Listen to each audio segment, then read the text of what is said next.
So will you do the shared chat? Yes. Yes. S'il Yes. vous Yes. plaît. S'il vous plaît. I'm just gonna copy things that you say.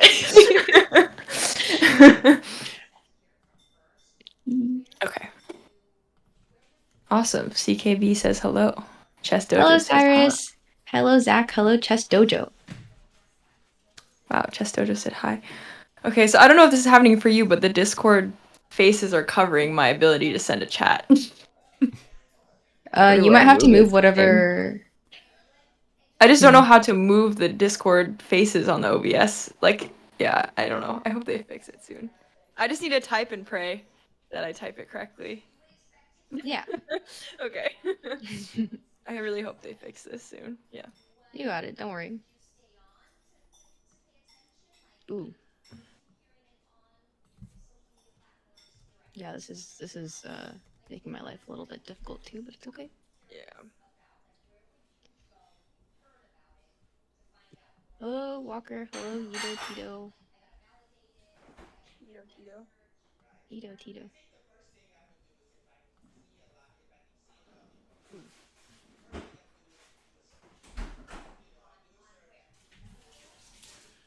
Okay.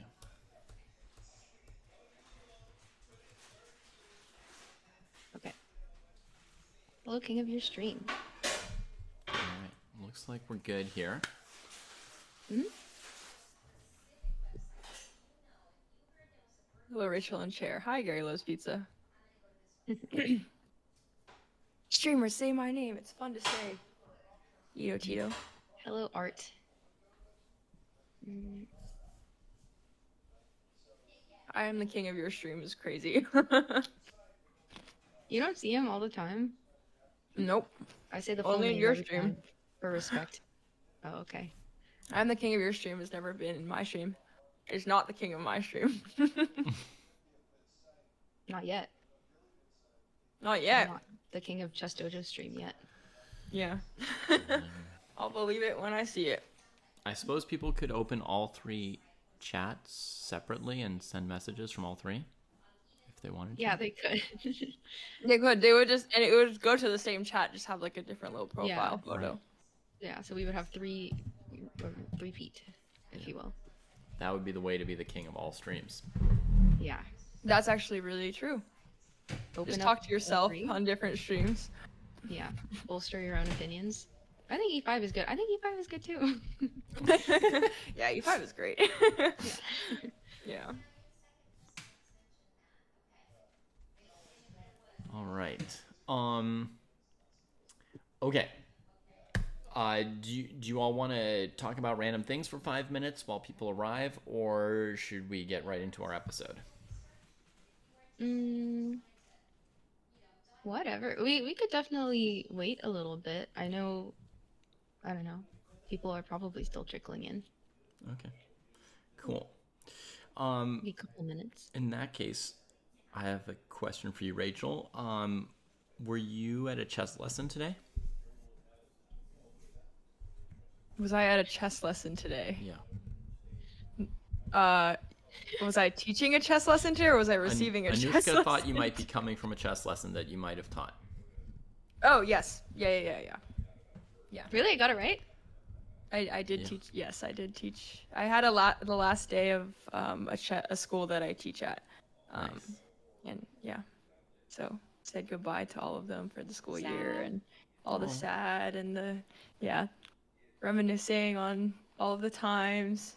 Yeah, it was nice. Cool. How old are the kids? Elementary school. Nice. So yeah. Nice. There's a 3-year-old in the class actually.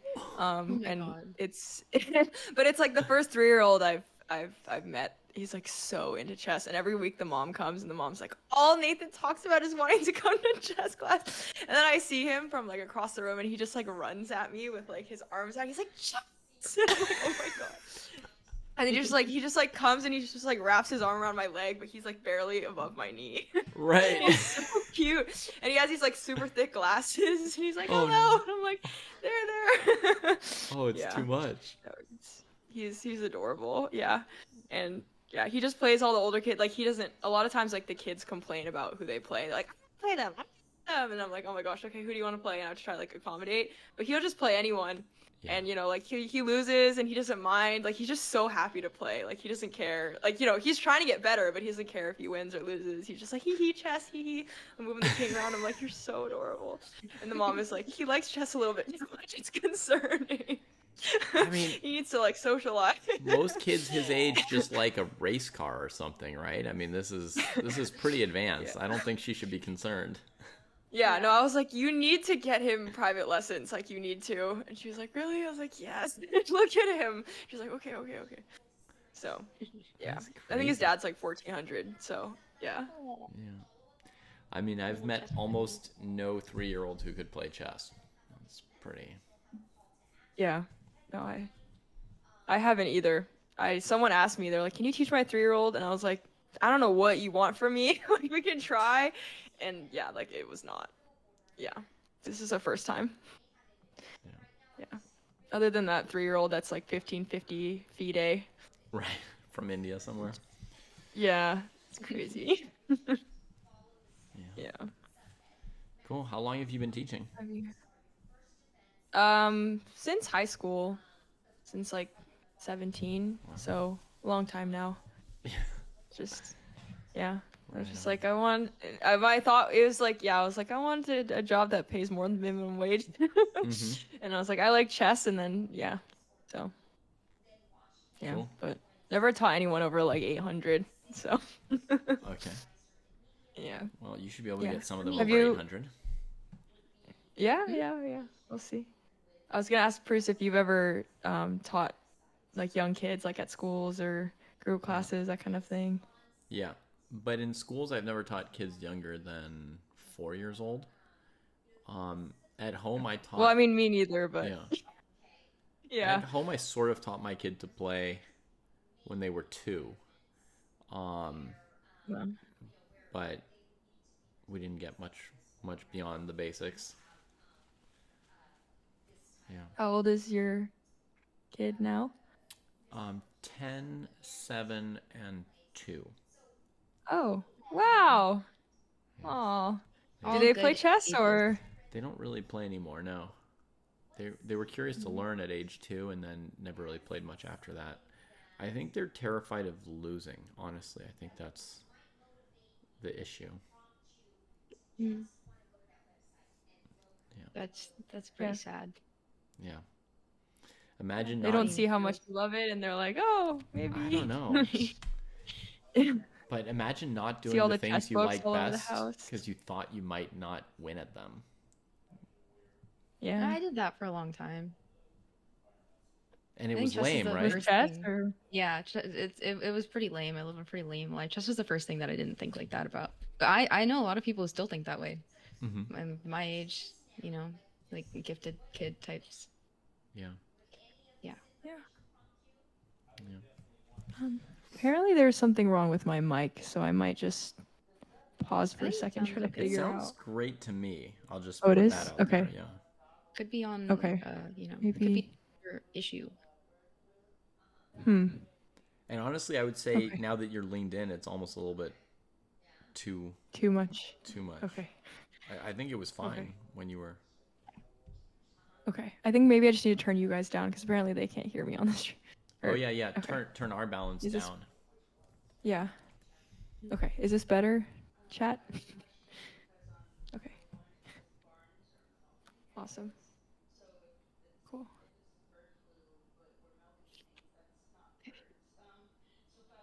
Safety of Okay. the Awesome. tribal. Cool. Fellow dominant crab.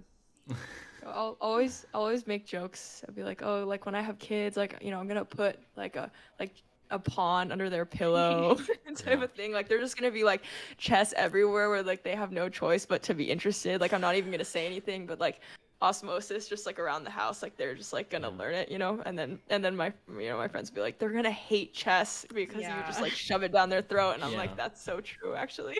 There definitely is chess all over our house, and it has not done any kind of osmosis effect. Like there's boards here, sets there, clocks there. I've got all these like clothes with chess pawns on them, and bookshelves full of books. My mom did the same thing to me with computer science. She tried to teach me like really young and like really get me into it, Uh-huh. show me like conferences and stuff, and I just like hated it. Hmm. Yeah. Yeah. Yeah. Yeah. It's interesting. Yeah. Yeah. It's also something nice, like, like I learned piano growing up, and it was so nice that my parents had never learned an instrument before. Mm-hmm. It's because they would just kind of like grew naturally. Like, I wonder what the dynamic would have been like if they were like piano players, for example. I don't know. They don't know how to play chess either, so I don't know. Yeah. A lot Pros of and kids like cons, to have maybe. their own thing, right? Yeah. Yeah. Not get compared to a parent or a sibling who's already done it before them. Yeah. Yeah, my brother stopped playing chess when I started playing chess, actually. Really? He was like 1,000, uh, I mean, like when I started, I was like 200. I was like really bad.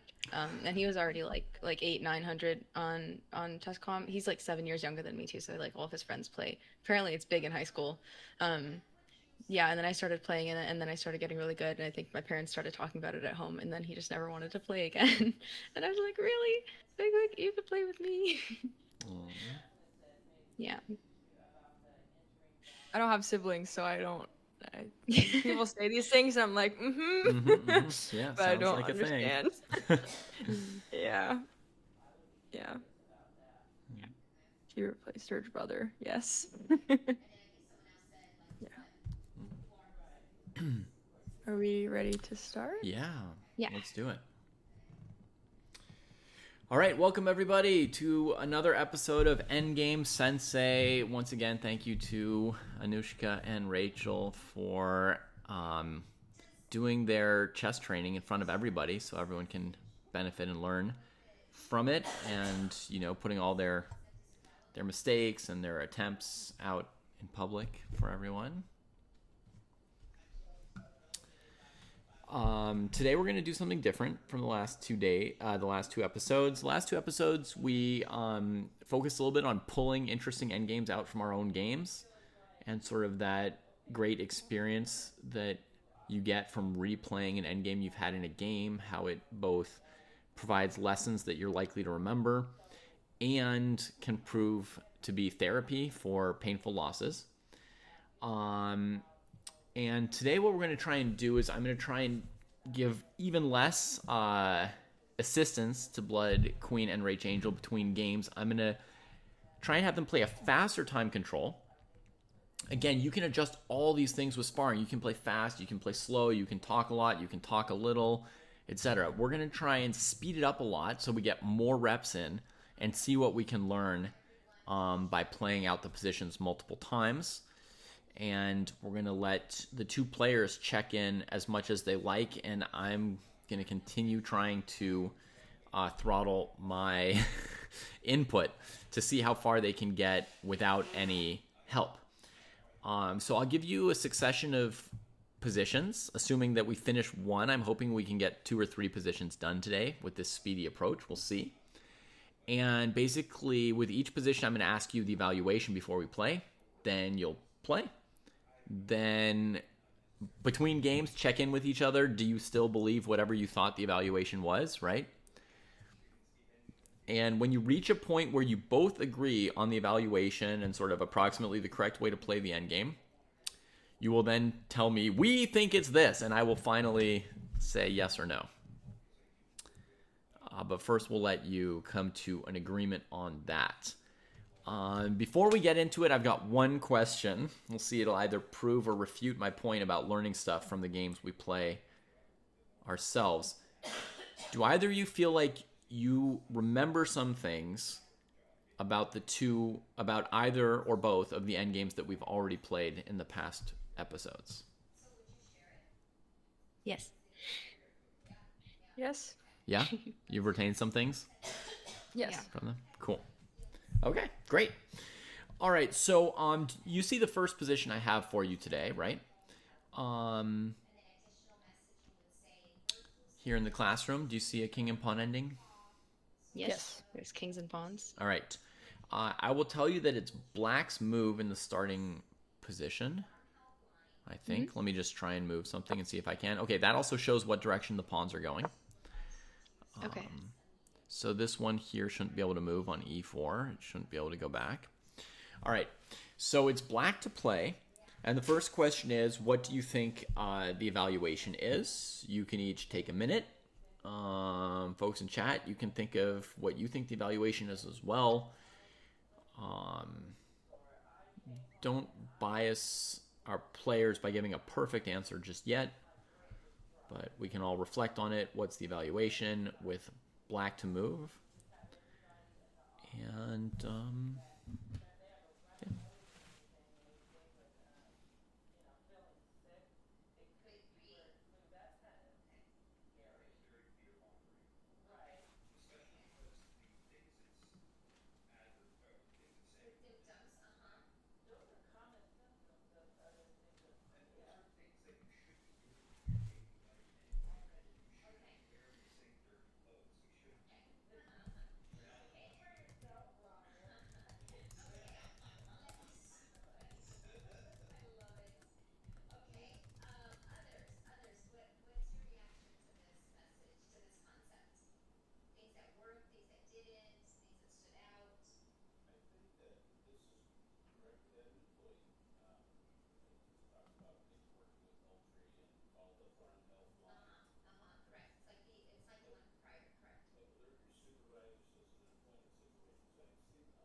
Okay.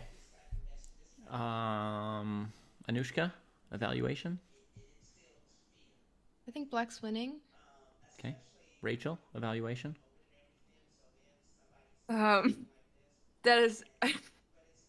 I'm not sure. There's some lines I'm like, okay, black's losing. Some lines I'm like, okay, this is drawn. Some lines I haven't Losing. seen the line yet where I'm like, black's winning. So I haven't. Sounds come like to you a might conclusion have yet. to guess for now. So we'll start with a guess, and then once you've played it once or twice, your guess will get better. Okay. I mean, it's just gonna be like a random. Fine. Maybe I'll just say a draw. Okay. All right. Yeah. So Anushka, you said black's winning, right? So you'll get black in the first game to show how you think black can win. Rachel, you can defend white's honor and try to draw the game. Have either of you ever played Bullet online? Yes. Yes. Okay. How about a time control of 3-0 unrated? Okay. Okay. Just making sure you're capable of playing moves in 0 seconds if you need to. Okay. I'm pretty Okay. slow. I'll like just warn everyone. I'm pretty grandma mode. I'm pretty. Yeah. Yeah. Yeah. Okay. Could you send me the So, challenge? Sorry, wait. I'll be right I'll take back the really fen fast. and I'll okay. So I'm Okay. playing as black. Yeah. And I'm keeping this classroom open and I'm going to play. Okay. Please don't make fun of me in the YouTube comments if this is losing for black. So far, nobody's made fun of you on any day for anything you've done or said. Not yet. I have somebody here I'm saying, also... pretty awesome for you guys to be willing to do this in front of people. Cheers and good luck. Aw, okay. Thank you. That's very kind. Yeah, we can live with that. Thanks. Yeah. Oh, it's a... This saves me like 3 seconds of time, but it's finally a normal time control that we're doing, so I don't have to like make it myself. Go make custom time control. Yeah. Yeah. It's also going to save you 20 minutes because the game's going to be 20 minutes faster. Than the Oh game's yeah, last time. it's true. Oh boy.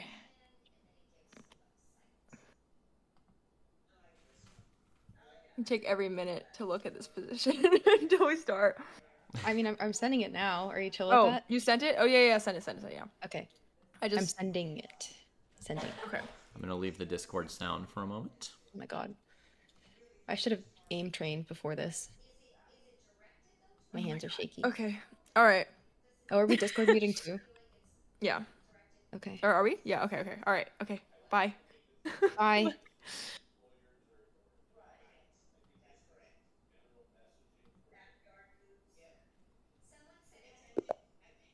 All right, and they are off, folks. Anushka started with G5. I think the Fen put it as white to move. Yeah. Need to restart the thing. Yeah. Oh wait, is it because this pawn was not here? This pawn was on G6. Yeah. Okay. Yeah. Yeah. The pawn. Yeah. Yeah. That's Yeah. my bad. I got that from the classroom. Sorry. Yeah. No, you're good. Oh, I can't roll it back. I think David might have to press this. Oh, okay. And then I download this. Sorry. I'm just going to trust No, them it's to okay. figure it out. Okay. Take all the time you need, personally. Thanks, Rachel. I really appreciate it. Um, Custom position. I mean, I feel kind of like I feel worried that I thought it was a win and you don't. Why is it doing that? Why is this the wrong position? It's wrong. maybe here. Wait. I have an idea. Oh wait. But he has to give us access to the classroom because I can edit it so it's like a new position. David, you're No, also it's muted, by the way. Or I'm copying it from the right position, but when I paste it, it's the wrong position. That's the thing. But can I edit this? just I can just 888. redo it on the Wait, worst case. 5K P1. Okay, so then I instead of 8, I want 6 P1, right? Yep. And then instead of 5K P1, I just want 5K 2. Exactly. Okay. Nice. Okay. Finally, a second person somebody who knows how to use Fen. I'm sorry about it being rearranged. On my screen, I moved it back to G6, so I don't know why it's still on G5 for you. It was in the classroom, it was like that too, but when I Yeah. downloaded the Fen, it gave me the wrong one. So That's all yeah. right. But okay, I feel like a hacker. Okay, Yeah. I'm gonna mute. Is that okay, Rachel? Yeah. Yeah. Okay. Yeah. Bonne chance. Ooh, bonne chance, slipping in the French. They're both learning French as well as chess. Let's watch this game. Still my turn. Still my turn. I didn't change that part of the Fen. This is such a shit show. Sorry, David. It's okay. It's okay. It's all right. I'll find other players for next episode. No. I'm just kidding. You're miles ahead on technology compared to what normally happens with Jesse and me. Okay. All right. 2, and then I want this to be a B. A B, Anushka. I don't know what 012 means. But I don't need to. So I'm just gonna hope that I did that right and send the challenge. Oh, maybe it is black to win. Or maybe black does win. Sorry, did you send it to me? I did. Yeah, it should have sent. Are you in play? Yes. Okay. We'll You're get there, not- everybody. Don't worry. Not getting it? I don't see it. Well, that sucks. Games. It really would help if I had the foresight to copy these Fens after I meticulously edited them, but no, I just have to edit them every time. I can just recopy the position. That's right, okay. Michael Kang. We're going to be discussing. Now I have it. I don't like this send endgame. it They're as going to many be times as playing you'd it. like. Okay. They're going to be practicing Fenway playing it, Park and we're over going to here. discuss it. Should have sent. Should have. I hope this is at the very least entertaining, chat. This is, it's not It's not a Twitch stream if it's not. This is going fantastically. Thank you, Screws, for that pun. Did you still not get it? I don't get it. I didn't get anything. If you're not in live, I'm gonna. I'm in play. Yeah, if you're Play but online. you should be getting it. Unrated. I play as black. Black Play to a move. friend. No, not play a. Why is it not? I don't see Can't- any challenges. Okay. Can't create a challenge with an invalid initial position. Okay, you send it. Maybe it's my fault. Maybe you just have like the plague on my fingers or something. It is Anushka very good. Chess.com hates you. 3-0. Yes, 3-0, please. Okay. Alright. One moment. Un momentito. If it's black to move, does the fen have to be 8-8? Is it like that? Is it like the first rank is at the top and you like list it like that if it's black to move? Is that the It difference? always starts with the 8th rank, whether it's black to move or white to move. Okay, then why In did Fen. it say I had an invalid initial position? I don't know. This was my Play fen. as white. If someone wants to debug my fen, Bloodqueen. feel free. 8, 8, 6, pawn 2, 5, king. Okay, I sent it to you. Okay. Oh, it's 6, pawn 1. That's what's wrong with your fen. That is what's wrong with my fen. Thank you, David. Yeah.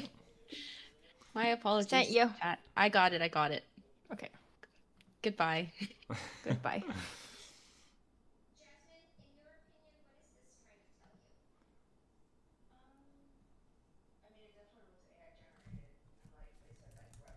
All right, so Anushka is finally able to put in the move she wants. She plays king to g4.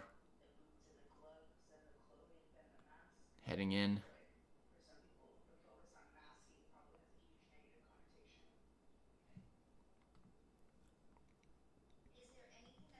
All right, I'm not going to reveal the evaluation just yet. We'll let them play it out once or twice.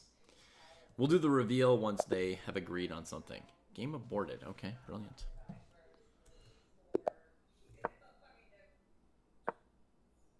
Managed to restart it. Hi, Greg. They'll get it. They'll get it.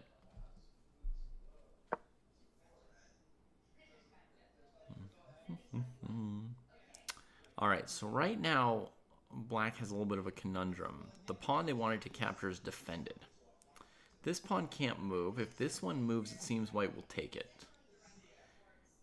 If the king moves almost anywhere, white's next move might be king takes pawn.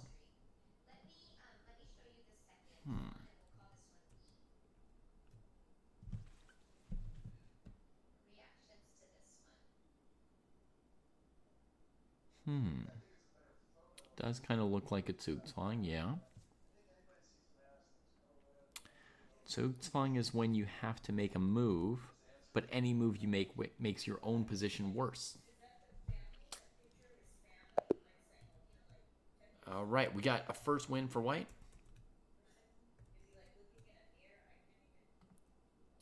Don't even Okay. play it out. I got I guess Doug. this- Wait, but okay. Okay. So I was wrong. I just think as soon as you play king f3, I just need to be ready to play king d4. Well, yeah, And but I then- can't even go to king g4 cuz I get dugged. You know? Like my Yeah. first move was bad. Yeah, what But- about but g5, I don't have the a- first move? I didn't like this when I saw it. Like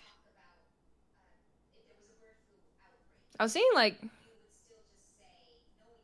I mean, a draw is g5 takes, king takes, and then king. Like, I don't know. You take the pawn, like the king takes, the white king takes e4, and then the black king lands on e6, and there's a draw somewhere in some lines. Yeah, I didn't see a Wait. way for black, or I don't see. wait, how is the white king getting to e6? Oh, just like a, I don't know, just Like takes here, like here, here. You get dugged, right? So let's say you go here. Oh, so then if they go to f6, king takes, yeah, king e6, draw. yeah. Okay. Yeah, I missed this. I also like. Yeah. Okay. I think you're right. I think this should be a draw.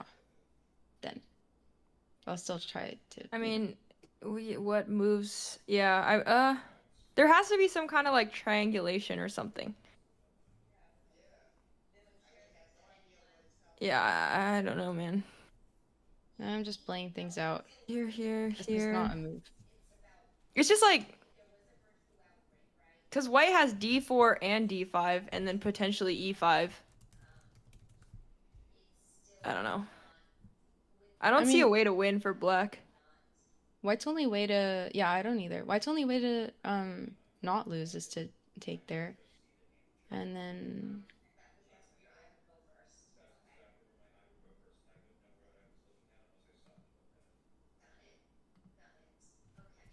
What about just king e6, king d4, king f6, king e6, king d4, king d6 When? takes, and Like then king after the e6. opposition? Yeah, I don't know. And Okay. you just keep the opposition. No, that's not it. Yeah, you lose. Black loses. Yeah. Yeah, I think it's a draw, but we can play it out again. Maybe from Yeah. the Maybe yeah, white wins in some lines. I well, mean, if black blunders, possibly in those lines. But I think it's a draw with best play. Okay. So okay. going into game 2, what's your current evaluation, Rachel? Uh, probably a draw. Okay. Or And Anushka yeah. also says a draw. So let's play another game, and Like, we'll keep going till you're feeling kind of confident. I feel like it's easier Okay. for white, or it's easier for black to mess up, or like there's more opportunities for black to lose this than white. Mm-hmm. Yeah. All right. Do you want to put the fen in? I just like manually put Yeah. it, but if you. No, I got it. Okay. Uh, custom challenge. I wish we could hear David's internal dialogue as he watches this. You I would can. like to You hear can that. go to his channel. Yeah. It's actually very entertaining because yeah, sometimes I need we to mess up look real back bad. at the first. I haven't looked back at any of his. I need to do that. I feel like I'm gonna be enlightened. Yeah, I don't know about just enlightened, remember to but be kind to yourself. there'll be some information in there somewhere. So I'm playing white this time. Yeah. Wait, okay. And so Shit, I don't know what to do. That's black.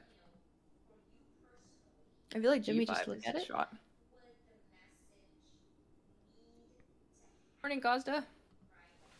Did you get? Are you getting it? I'm getting my challenge. No. Do you want to put the pen Yes, in? I got it. I got Or it. do you, Rachel? Okay. Goodbye. Goodbye. All right, here comes the next game. Let's see where they take it. Rachel's got black for the first time here. Ah, they got the colors wrong, though. We're going to have to restart in a second. Oh, there we go. It did let black move first. Great. All right, so Rachel goes for her suggestion of G5.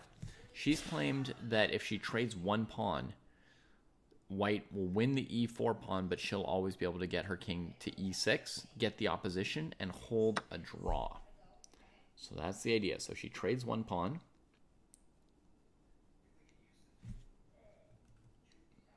Taking a while in the recapture. Being careful.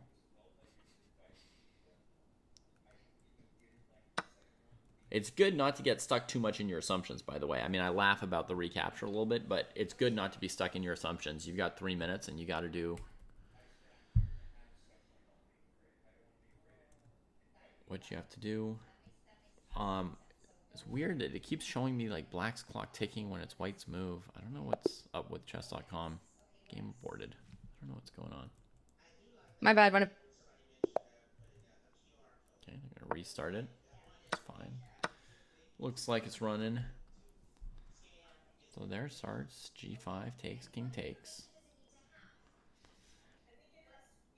Probably Anushka's thinking, and chess.com showing Rachangel thinking because of a bug. There, now it shows Bloodqueen's move. Rachel defends the pawn, and black gets zugzwanged, right? Can't keep the king on the pawn. But she steps back to f6 on the principle that when she takes on e4, she wants to be able to go to e6.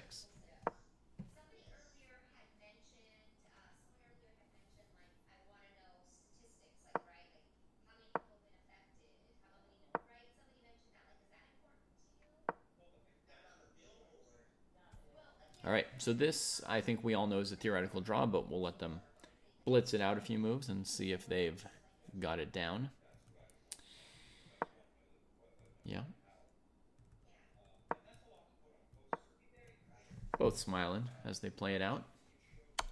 You always want to be able to give the opposition, so when white plays king e5, it's important to always step straight back with your king, as Rachel's doing. Seems she knows some king and pawn endings. She's executing this relatively quickly and confidently.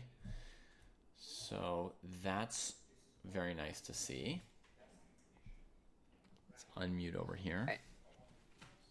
That was a draw. There has to be some kind of triangulation. Like maybe I don't know. Yeah, like I think I maybe shoulder you everything or draws something. except for one line is my guess. Yeah.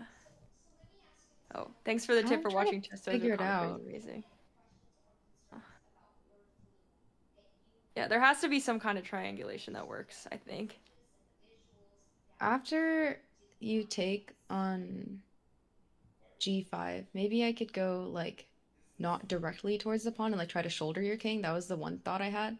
But I don't even think that really works, right? Because I just have to be able to take the pawn and defend my pawn the minute you attack my pawn. But like is that like let's say I mean, okay, here I'm taking king c5, I take the opposition. And then here I also take the opposition. Here, maybe I go here. No, but then I just do yeah, I don't see a way for white to make progress. So this is what Anushka's talking about, distant opposition. Normal opposition, there's one space between you. Distant opposition, there's 3 spaces between you, but the kings are on the same color square. And so she's just showing she can maintain opposition distantly, which is true. Yeah, and these two, anytime my king steps onto d5, then your king will step onto f6, and that's like a corresponding square. I guess I could try to manufacture a situation where you can't do that. But there isn't really, because you have 2 squares that your king can stay on that. Well, what if well, now I can go here. Okay, wait. So if your king is on f5 and my king goes to d5 and your king goes to f6, that's exactly what I was talking about. And then if I follow your king, like let's say I do this, right? You can just like keep following me. So I don't really see a way to win as white.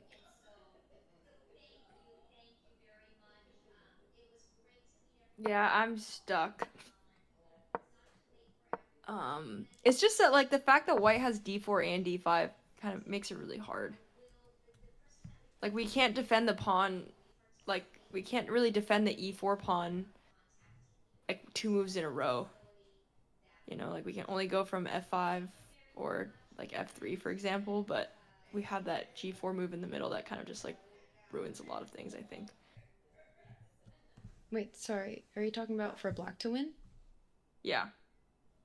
You're saying that Or like oh, okay. I'm just saying like, you know, like the white king can just oscillate from like d4 to d5 and it's always attacking the black pawn, but black can't do the same to defend it. Which is just not fun to deal with, I think.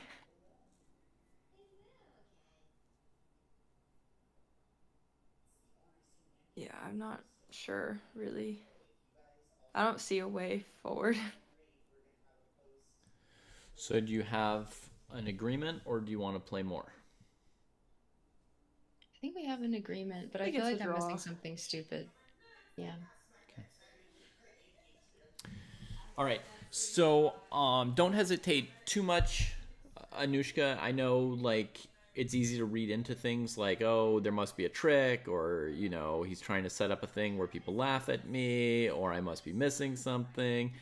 But you can have some confidence in here, and it's fine in sparring to some extent to rush headlong into a mistake and learn something from it. Okay? Okay. Totally fine. You're both correct. It's a draw. And the way I would summarize this is that in the very starting position, white's going to be able to play like king d5 and king d4. So if black tries to win, they're basically going to lose. Right? Like the idea that you first play bringing the king to f3, it's going to lose because white can attack the e-pawn twice. The way I would look at the starting position, the e-pawn for black is already dead. There's no way to protect it already, right? Because the white king already has access to d4 and d5. It's already flanking that pawn. So knowing the pawn's already dead, you want to trade the g-pawn so that you can draw a theoretical endgame down 1 pawn. Just as you executed in this last game. Okay? So I'm going to give you a new endgame now. Okay. Wow. Let's keep going. Very fast. David could give Anushka and Rachel a bear king v king endgame, and Anushka would be looking for a trap. I see it. I see it. Well, if he gave it to us, then it's for a reason. Must be a reason, right? People read too much into that. I like to He's buck tricky. expectations. Tricky. Oh. I don't because I really don't want in lessons or in practice or anything for people to be trying to extrapolate from external circumstances what it should be, you know? Oh, Like it metagaming. says it's 5 stars, or I know it's a tactic, or I know there's a win or something like that, right? In real chess games, you never have that most basic guidepost, and if you did, it would be so helpful. You know, like if I were as yeah, I mean, some top players have said that in order to be like 100 or 200 points stronger and be like the best player in the world, all they would need is for someone to like once a game tell them you're winning or you're not winning. So they would know whether or not to go for things. Because we all, like all masters pretty much see what the main options are in most positions, right? Every now and then there's a real surprising move, but most of the time, you know, you're looking at something and you're like, does it work or not? And you can't quite tell, but you know what the key line is. And if you just knew that you were winning or drawing or losing or whatever, you could go for the right line. So so don't assume that anything I give you is hard or easy or drawing or winning. Like if it starts off black to move, that doesn't mean black's the one trying to win, right? It could be winning for white against any defense for black, but I have it start as black to move, etc. This one here, I think, starts as black to move. Let me try and move a pawn just to test it like I did before. That also shows us which direction the pawns are going. Okay, so this one's black to move.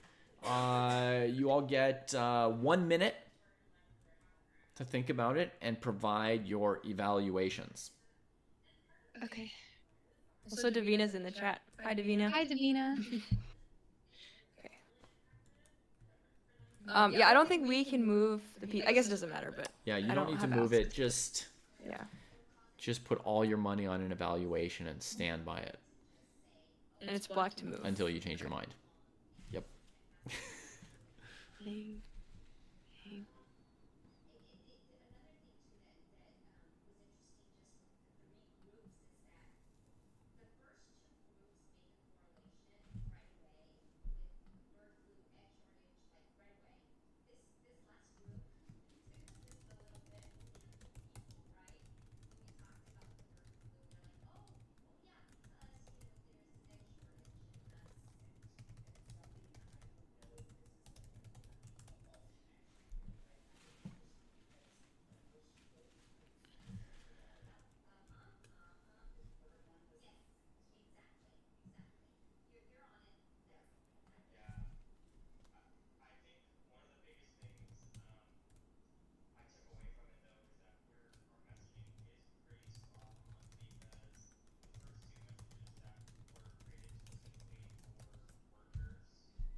Okay, I forgot to watch the clock carefully, so let's assume that's been about a minute.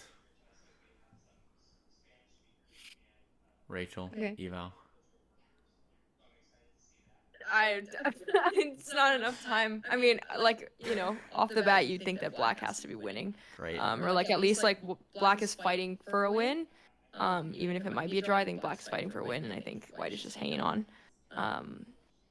I really just need like a lot of lines I'm looking at. Like there's like pretty similar promotion timings, so I just need to look at This is the way that it super long for an transposes, eval. but- I was kind of hoping for black wins. Oh. It's a draw. White Sorry. wins. I'll say black wins. Okay, Anushka. I think it's a draw with best play. All right. So we'll give Rachel the first chance to try and win it as black. 3-minute game, unrated. Was this a meta game? Did you just want to play black? I just said I have no idea what the eval is, so I just said something random. So Okay. It's okay. I'm joking. I mean, just for reference, if it is a win for black for some reason, and she wins the game because she got the black pieces. She hasn't really beaten you in anything, right? Like, you didn't get a chance to play black. We're just learning. True. Trying to download the original Fen again, but it's not giving it to me. I can send you a Fen if that would speed things up. Possibly. Okay. Yeah, okay, black to move, I play as white, and I need it.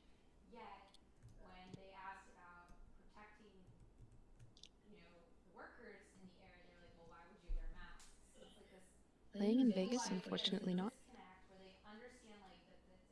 Did you get it? Yes. Okay. Okay, bye. Looks like the game's starting. I'm going to try and mute myself, folks. All right. So it shows white's time ticking, but it should be Rachel's time ticking. Rachel should have black in the first game because she thought black could win, and she's going to play the first move. Chess.com is going to continue to always show the wrong clock running, but we'll see how it goes.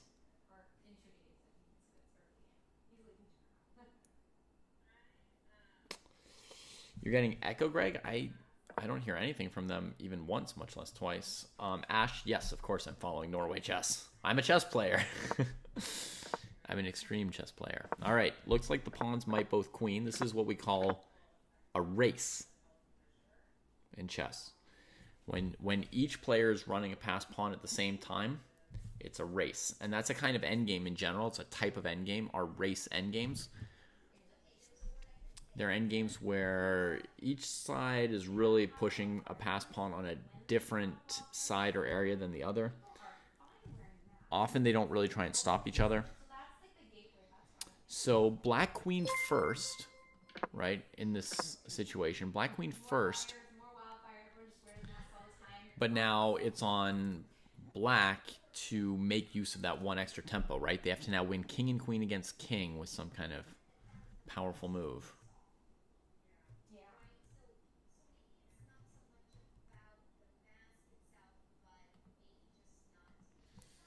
Sometimes king and queen against king and queen can be winning, but you need a very specific sequence, right? You have to have like a 2 or 3 move sequence that beats them right away. Any normal scenario is going to be a draw. Welcome to the dojo, chess coach Andras. Wow. What a mighty... Oh, and with a raid, too. Thank you, Andras. I'm in a weird stream together, modern scenario where I can't see things as well as normal. So thank you for the raid. Greetings, raiders. This is an episode of Endgame Sensei. So we've got two players sparring together, trying to get better at these endgames.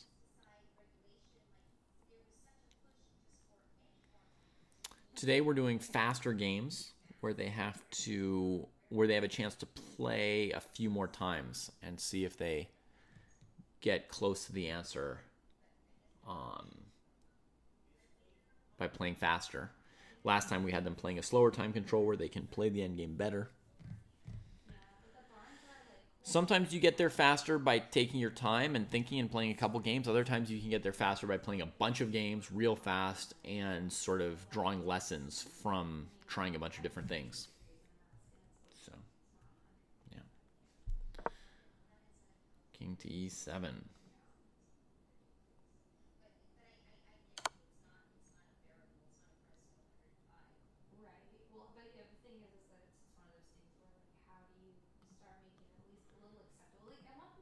Feels like my chat for me doesn't show up in this shared together chat. Well, that's weird.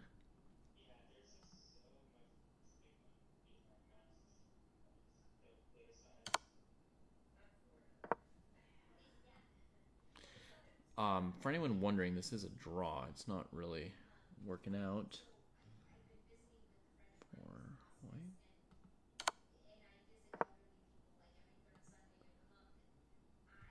white. All right, somebody in Dojo Twitch make a chat comment to test if I've just fixed what I had wrong. Thank you. So here, the white queen can get off the back rank. So there's really nothing to be done. Yeah, now I hear you, Reed Falia. Now I hear you, Dabo. Now I hear you, Eigen. Okay. Sorry, I had this messed up for a while. Greetings to all my friends out there. Good to see you all.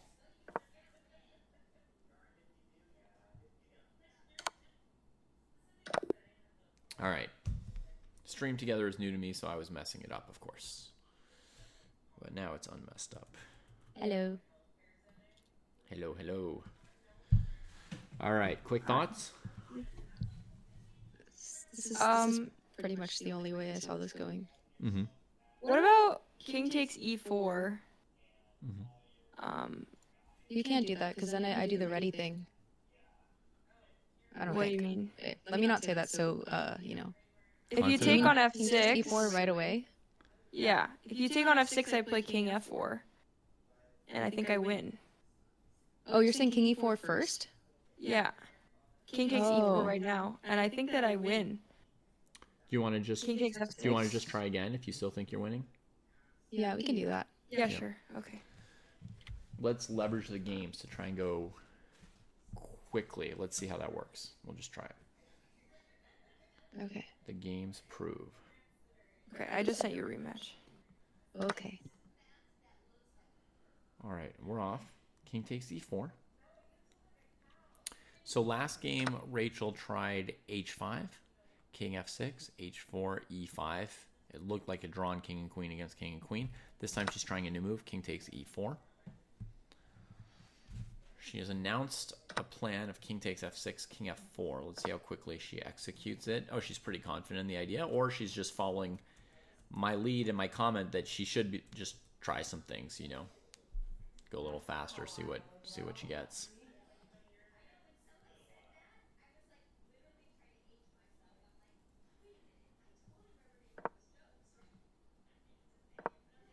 That pawn looks like it's gone, doesn't it? Okay. I mean, I just like agree with her. I think this is winning, but the thing was auto aborting me, so I didn't have a choice. Yeah. Okay. Excellent. So you see, sometimes we can get there quickly just by, you know, rematch, just play out a few more ideas and see where we get. Right? Mm-hmm. You are correct. This endgame here is winning for black with the sequence that Rachel found in the second game, right? But not the first game. Or I don't know if I missed who was white or black, but you know what I mean. The first game, what you played was drawing. In the second game, what was played was winning for black and was what I would call correct. So let me grab a third one for you since you're chugging along here. You're chugging, chat. Chugging. Just find my way back to my classroom and add a new. That was the first thing I looked at. I guess I didn't realize first thing I looked at was king takes e4, king takes f6, h5, king g5, and I was like, oh, that's a draw. Yeah, me too. I didn't consider. I was like, and then I was like, wait. Right after I was like auto boarding, I was like, wait. Take 6 and I can play king f4. Yeah. Yeah, okay. King f4 is a nice trick. It's kind of the opposite of the Reti thing, right? Like, it's the winning side of the Reti thing, like the tricky shoulder. By the way, the starting position's also winning for black with the first move, king e5, for anyone out there who guessed that move. Just throw that out there. There's a second winning approach where you just defend your f-pawn, and white is in a sort of Zugzwang situation. Okay, so here's your new position. It is white to play, and again, you get 1 minute to give us an evaluation, winning or drawing or losing, etc. Okay. Also, I think, Pruess, I think that there's some kind of echo in your stream. Okay. According to the chat, I don't know. Maybe we're stream together. I don't know, we're all muted on stream together, so I'm not sure. I'll switch to headphones then.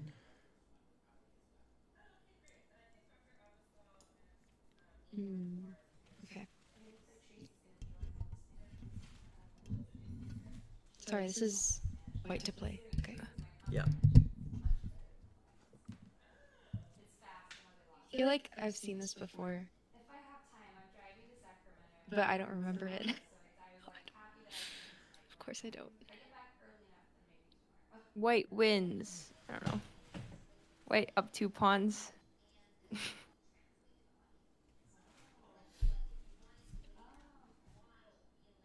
Oh, do you already have answers? Oh, I'm still thinking. Sorry. Yeah. Sorry, I'm so yeah. Dang.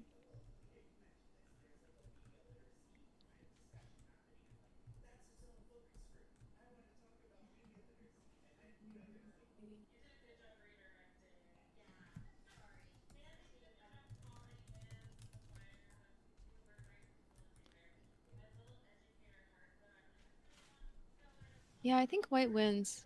I think this is from Capablanca's um Endgame's book. I think.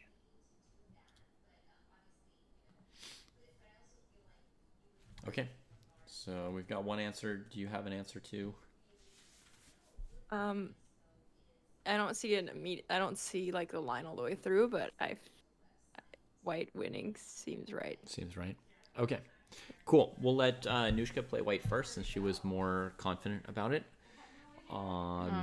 But at the moment, you both think that white wins. We're going to play at least one game before making your answer official because it is sparring. We have to play. And I will send the Fen also in Discord for this one. There you go. Merci beaucoup. Delia.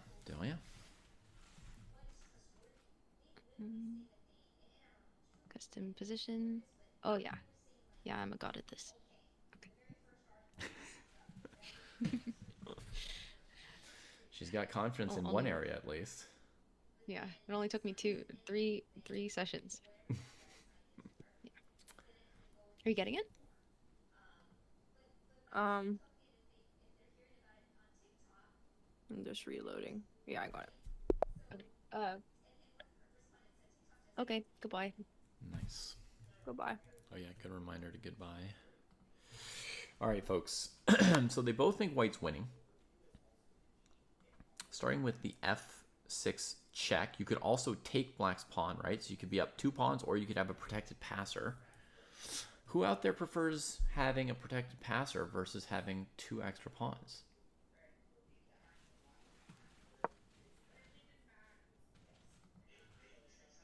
All right, the king steps back magically, not forward to challenge the white king, but backward.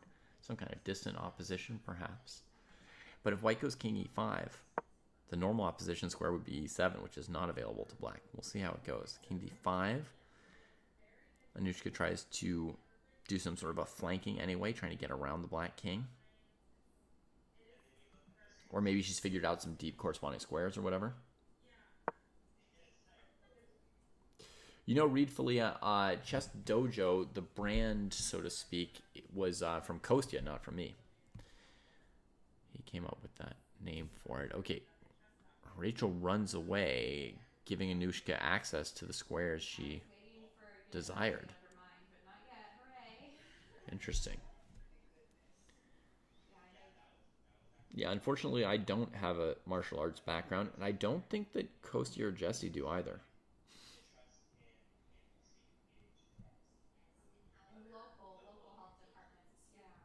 But the name has worked nicely for us so far anyway. All right, so now I would call that diagonal opposition, what she's grabbed here. Rachel comes up blocking the pawn. So most likely she'll come forward and have like a side opposition here. She would love to come across. The king has to go to f8, by the way. Absolutely forced to, you know. If the king... Sorry, it's not letting me click through normally. If the king gets stepped away, then the white king comes closer, right? And then it's a goner. So you have to go king f8, 100%.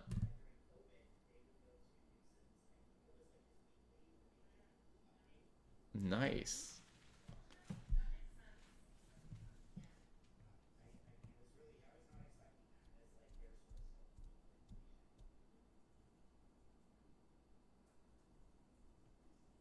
Okay.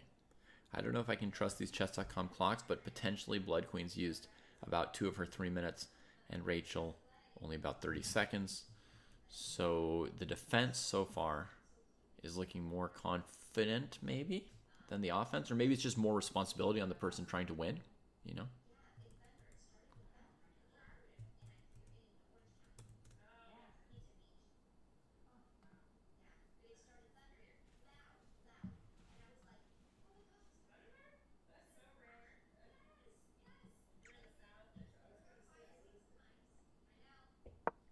Anushka getting pretty low.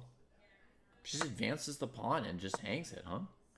And then backs away after giving black the opposition and a pawn. Interesting, huh?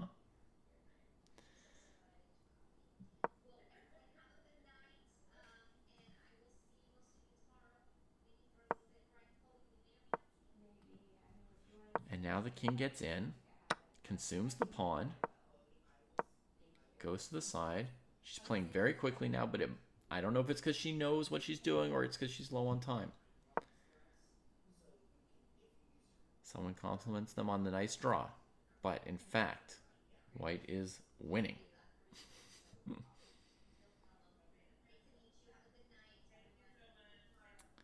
Rachel looks happy, you think? Let me see. Because they're friendly, sometimes they smile when the other person wins. And then other times they're just laughing with their chat.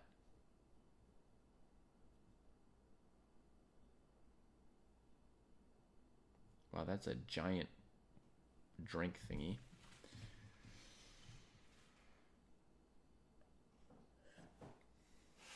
I have a normal-sized human cup. All right, finally the king steps aside. White's pawn's going to come forward. Zugzwang. And we get a queen. Wow. Exciting. Exciting. Sorry, I messed that up. I thought that was a draw for some reason until I was like, oh, I have opposition. And I think I just play King G7 and I'm fine. Or sorry. King G7? Okay. Yeah. Should we Where? just go again then? Okay, yeah, let's do it again. After King E6. Yeah. Okay. Anushka, you think you were winning, right?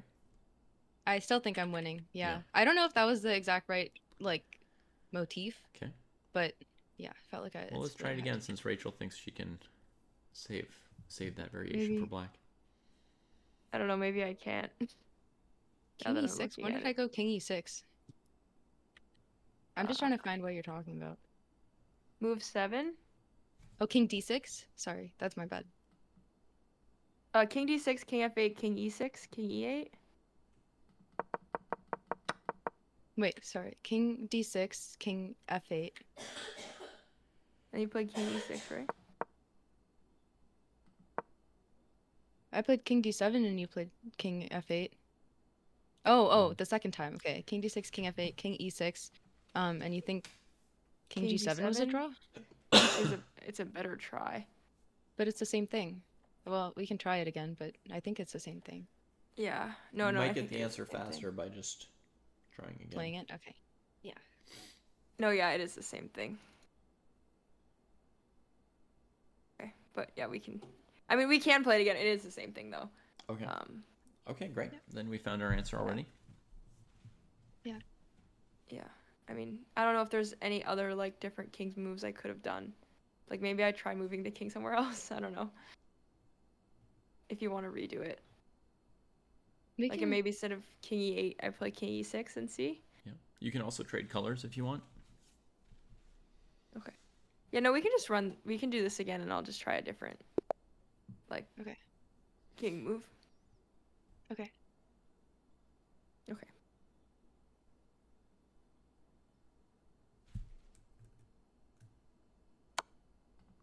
All right, starting with the same move, F6 check.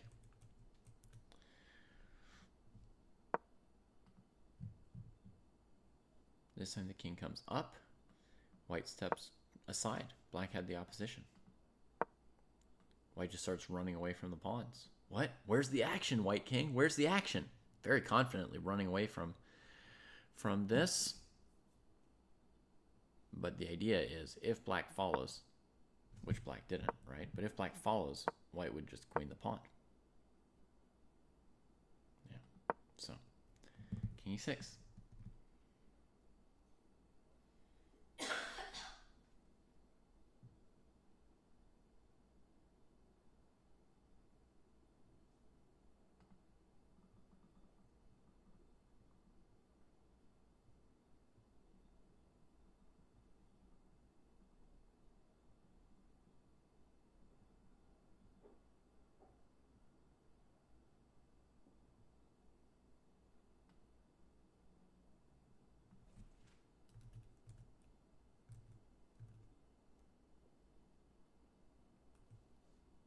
shoot, it's not updating move. Sorry, king c5. Great move. Black can't come here because the pawn would queen, and black can't come there because the pawn's attacking e7. So now white takes over the... Well, they could have taken over the opposition with king d5. Instead, they're going to try and keep flanking. Now black takes side opposition, holding white off for a moment again. So white's got some work to do again. Okay.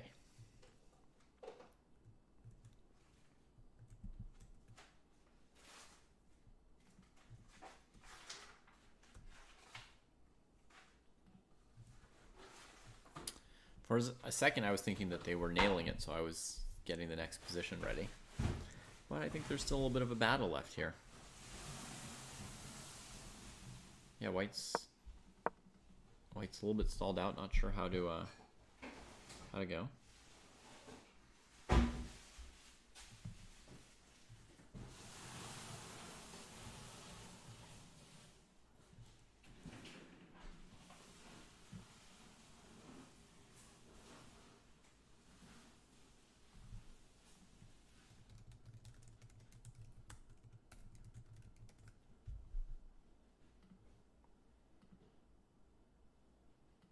Okay, f7, given the pawn, and then rushing after it. Okay, so we're going to get a similar position as before, actually. You know, in the end, the king didn't find a way in. We again sack the pawn. Black tries not taking the pawn this time. Funny, right?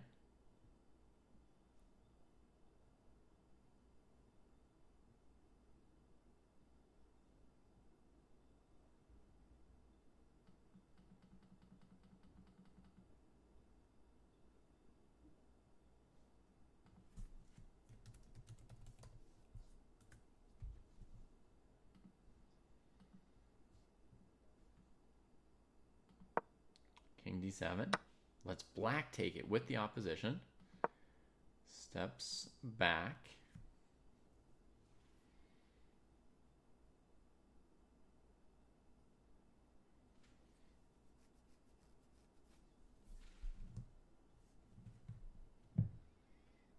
White's a little bit low on time, but she's going to try and do the same thing now of pushing the king through the 6th rank to the g pawn, right?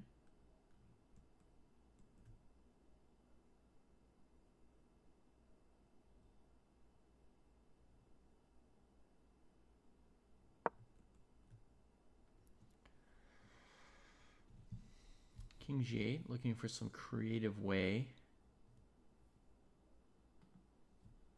to block the king, or maybe get opposition once the king gets over here.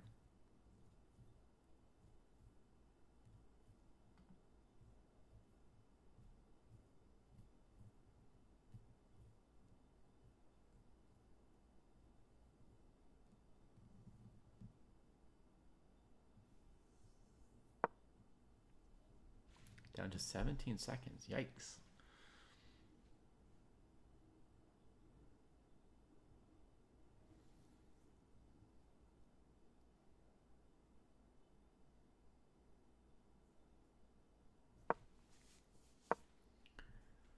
Okay, so now the king has to surrender f6. I don't know if folks know, but once the king's on any of these squares here that I'm putting in red, the g6 pawn's already dead. Any of those squares is enough to eventually win the pawn. And once you win the pawn, you can actually always queen with the pawn on the 6th rank. Let's rejoin group audio. All right. Bravely defended, Rachel. Yes. It's so nice being black. I don't have to find the win. It's just like there's there's not really much for me to do. That's right. Yeah. There's a beauty to just being the punching bag, right? Yeah. No, not punching back. All you have to do is stand there. No Yeah, responsibility. exactly. Yeah. Yeah. So what do you both think? Is this clear? Yeah. Yeah. White's winning. Yeah. For anyone out there wondering, f takes g6 on the first move is a draw. It doesn't win. The only way to win is to play f6, check, and then sack the pawn with f7. There's no other way to win. Other than Wow. you have to keep that pawn and then sacrifice it, and then you can walk your king to g6 by force. Your king only needs to be as close as where to force your way into g6. I think king on d6 is enough to win with the black king anywhere on the board. So f7, f8, and then boop, you walk in. Good job on finding that one, and let's keep going. Okay. So I'm going to introduce a new Fen here into our classroom. Okay. All right. So this one here is going to be black to play.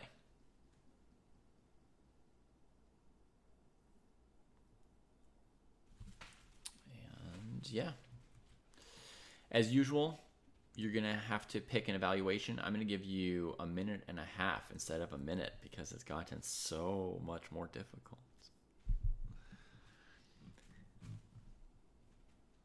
Okay. Yes, Fartad Farah, you're correct. You need the square more than the pawn. Okay. You need to be able to walk your king to the g6 square, and if you have your own pawn on the g6 square, you can't walk there. And if you've got your own pawn on the f6 square, it also keeps your king from walking to g6. So, yeah. That's a very good explanation of what's going on. This is black to move, right? Just this one is black to move, yeah. yeah. Okay.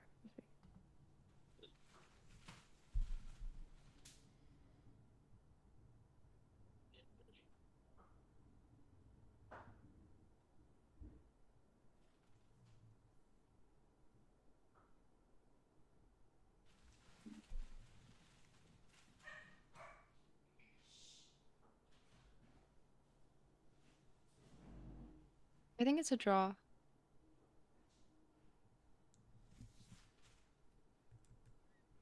But I could be wrong. So always possible. Yeah. But we appreciate you taking a stab at the evaluation either way. Rachel, are you ready? I mean, I haven't found anything concrete, but I'll say that white is winning. Okay, perfect. This isn't something where you can necessarily calculate it to the end in 60 seconds, right? It's partly a guess, kind of built into this one here. So, Rachel, you said white can win, so you actually get to play the side with the extra pawn this time. Okay. And so I'll send the Fen here again. So we'll have Rachel with white, Anushka with black, 3 minutes each. Okay. Sent. I don't even Getting know what faster. my first move is gonna be. Okay. It's me to move. Oh, yeah, you're right. Sorry. I was looking at black's point of view. That's okay. Okay. All right. Okay, bye. Bye. All right, they got it going on. We're going to mute and get into the commentary. So, chat, what did you think about the evaluation here? This one's not easy to evaluate quickly, right?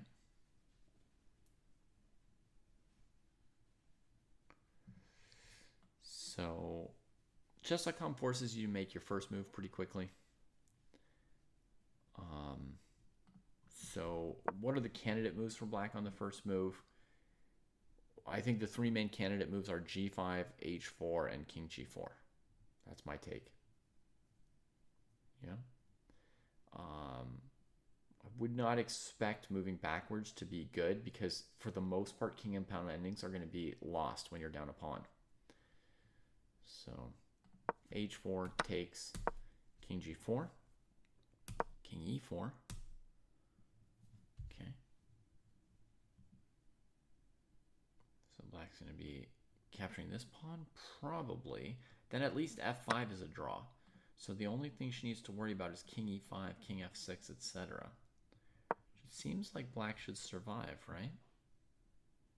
Maybe I'm wrong, but it looks like the king can come here, keeping an eye on the f-pawn, and it's hard to imagine the white king getting to g6 in time. Well, it's pretty close, actually. It's pretty close.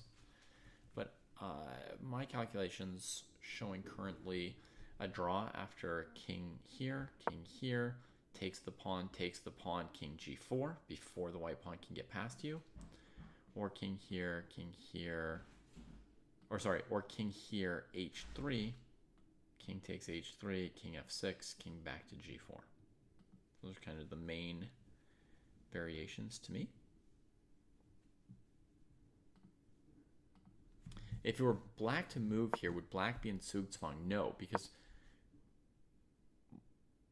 black could probably play king here, and as long as they keep their king... Oh no, king here, h3, king g3, king f6 would be winning. It might be a mutual Zugzwang. That's a really cool question. If black had to move, would they be lost here? White plays king e4, looking to keep the maneuvers coming.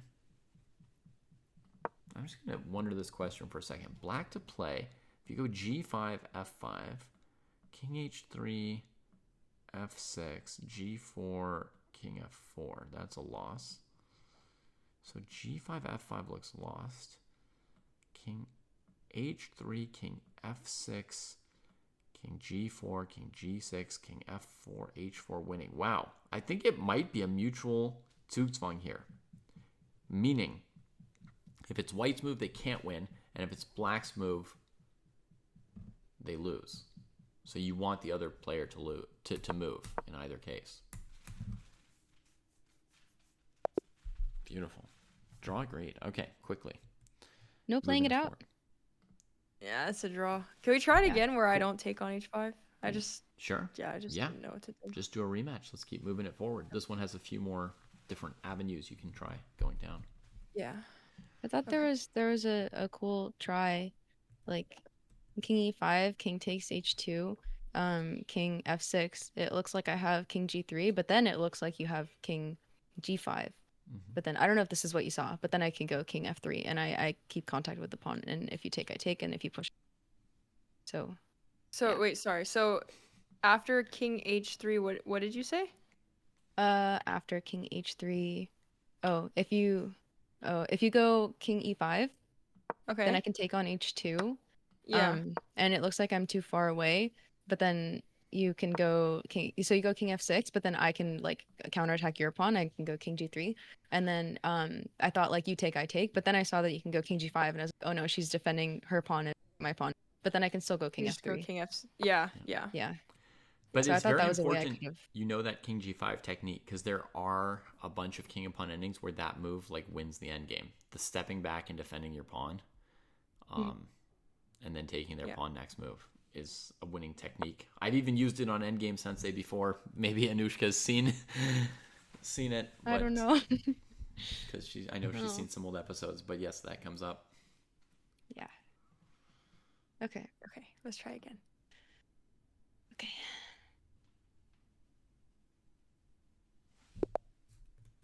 Goodbye.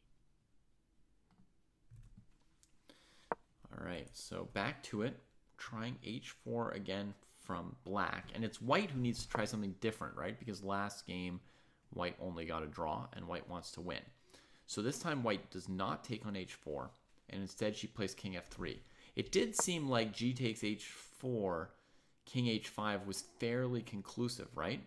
But there was one important try for white that they didn't think of there. In this position here, you have to calculate this move h5. And neither of them has thought about that move yet. The point is, if pawn takes, you could come here, and then your f-pawn's going. And if king takes, then the king has stepped out of the way here, and maybe there's something new for white to try, right? So king f3 has tried this game, hg3, hg3, and now black's going to be thinking about g5 or just sitting still at this point, right? Obviously, black wants to trade pawns. That's the desire. If they can get to king and single pawn against king here with their king in front of the pawn, it is a draw.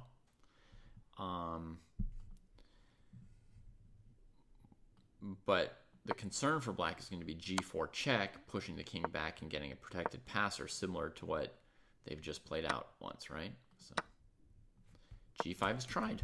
Okay, in comes that try.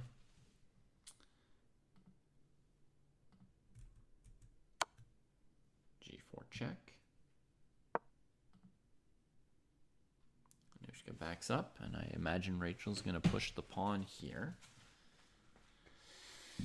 Well, I'll say this, if she doesn't push the pawn here, it's definitely a draw. If you let black trade, that'll be a draw.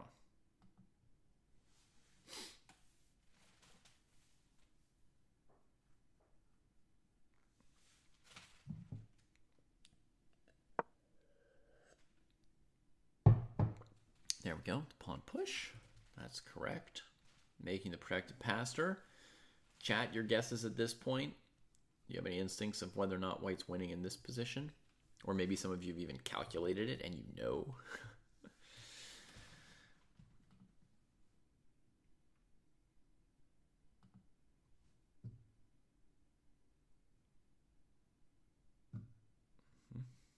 Yeah, white is winning once they get this protected passer extra here. There's no way. Black's king is on the leash of the pawn, so they'll always eventually lose the opposition. Now, in the previous games, they didn't seem so clear on how to win the opposition with white using a pawn that controls one of the squares the opponent's king can go to. But you can always get the opposition in this endgame, right? Eventually, white can bring their king to e5 using the opposition. And then you can play f6 and king f5. And one row back in the previous game that they played, that would be a stalemate. But here, because there's two files, or two rows, two rows, you always have room to play f6, king f5, take the g-pawn, come back with the king, and you've got two connected passers together at that point. So yeah, so king here. What doesn't work in this position, though, compared to the other one, is this pawn sack never works now. You can always get into the winning square to win the pawn, but this position's always a draw, because whenever you take the pawn, black holds with the opposition like that. Okay, so king f6, white can come up and come up. Needs to go a little faster, but basically she's doing it correctly.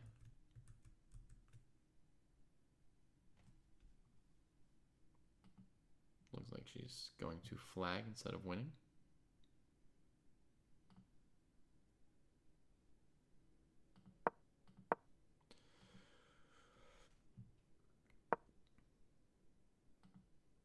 Or maybe it's not showing it to me correctly. There we go. f6 check, king over to f5. That's the right technique, and there's room. And notice how that exact position, right, that would be a stalemate if there weren't the extra rank behind it. So the winning technique is different in the two cases.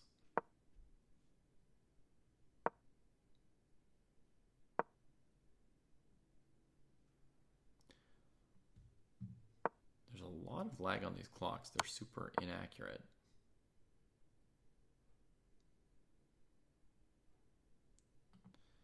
But in any case, white executed a correct winning technique. So that's nice. Hello. You think I'm gonna stalemate you or what? No, I was just trying not to flag. Dude, I had Okay. 16 seconds. I didn't even realize. Fair enough. All right. So. Also, yes, I did wonder if you were gonna stalemate me. Aha. The truth. It's good. It's good to test each other. All right. So we've got one draw and then one win. Yeah. So things are not super clear yet. Who wants to play what color next? You can try. I wonder, did you calculate after king e5, king e5, king e3?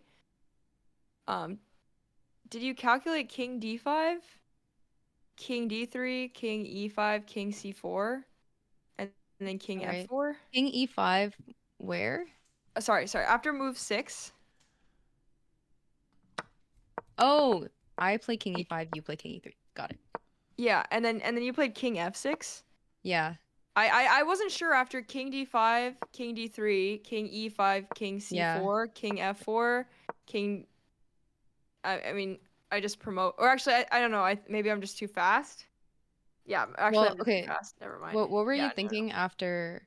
Okay, can I say I thought this was gonna be a draw because I thought the same position as before, but her pawn's on the fourth rank, not the fifth rank, Mm-hmm. and it's still a G pawn, so she can't come around this way. So I thought this was like this should be a draw, but then like trying to defend it, I couldn't find anything. So I think maybe it's winning for white still somehow, or I'm just bad. Yeah. Yeah, I don't know how to defend it as black in this. So Yeah, maybe h4 is not the first move. looks right, but yeah, maybe it's not. So maybe Maybe I'll play also black and we'll G5. try like a different first move. Huh? Oh, Okay. g5 is yeah. I thought G5 was wrong for me, but because like I wanted to get this position, and because I thought it would be a draw, I think that was wrong. So I think G5 was wrong. g5? Oh, oh, Yeah. oh.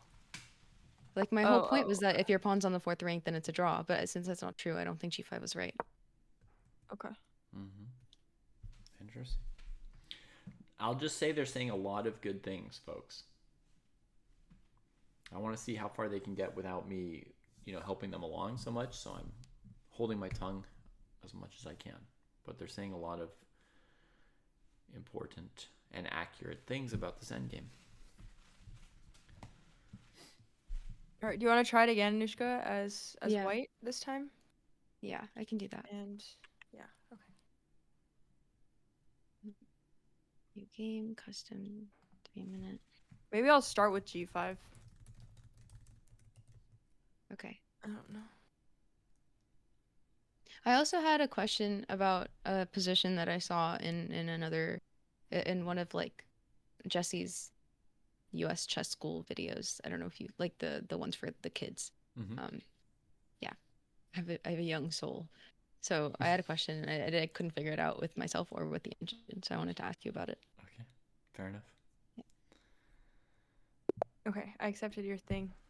Okay, goodbye. Bye.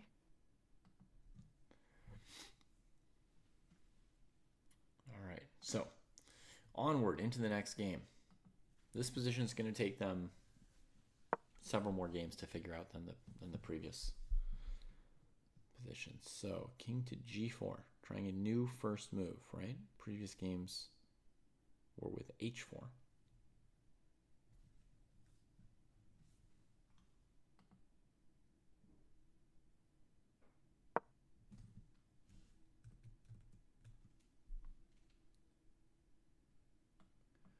Okay, white advances. There's another option, right, where you would come down trying to sort of defend your pawn structure from below and then slowly push the black king back.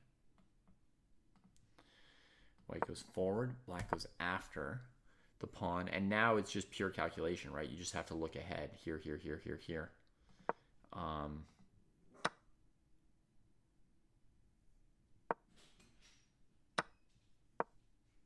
Again, the king g5 trick.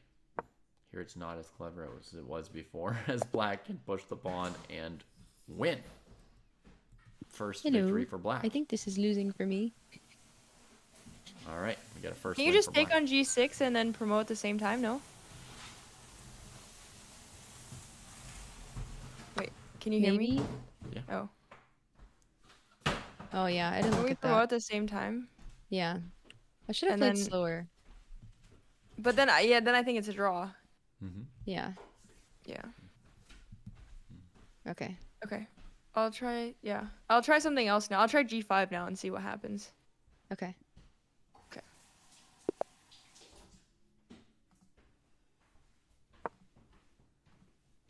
Okay, they're trying a different move. Black did win with king g4, so that move was like pretty promising. Normally to some extent you want to try new moves for the side that didn't do well. So in other words, last game white didn't win, so normally you would try new moves for white and you'd play the same moves for black. But let's see how this goes. So black gets a different pawn trade than what we've seen before with g5. And now the general plan would be to go king g4 and h4 and trade one more pawn, or perhaps just to sit on the position. We'll see.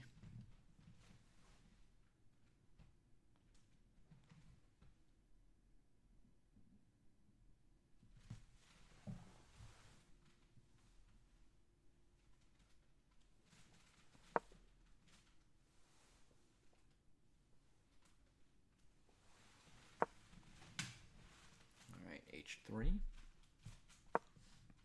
So h3 here basically functions as a move to both regain the opposition from white and to keep the black king out of g4. So now black steps aside from white having the opposition, and normally the point of having the opposition is to flank, which would be king e4, which white does, king f6, and then normally you would retake the opposition, which white does. And then normally you'd flank again, but then black's gonna get the side opposition and white has to prove that they have anything there.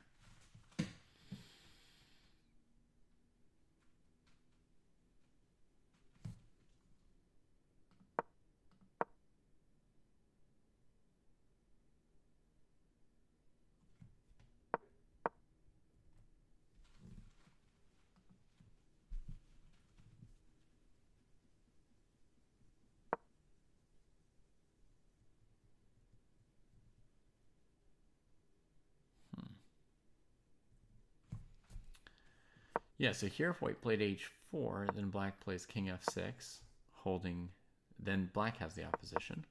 If white plays king e5, black plays king g5, and it's not clear how to make progress back this way. So white tries king e4, black gets king g5, king e5 for white. Opposition, it's going to force the black king back.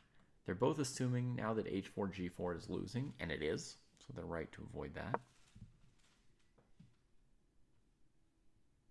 Now here, h4 is a nice winning move. Black can't grab the opposition from you because you control the g5 square. Only winning move.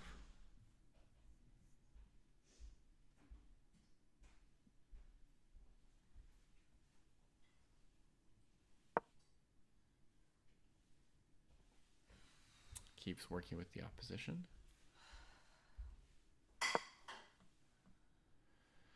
Black just comes back. Is white trying to do something fancy like creep around behind and take away all the space from black? And does that work? Ew. It looks like this might also win for white. I did not know about this technique myself when I set up this position. That's pretty sick. That's pretty sick.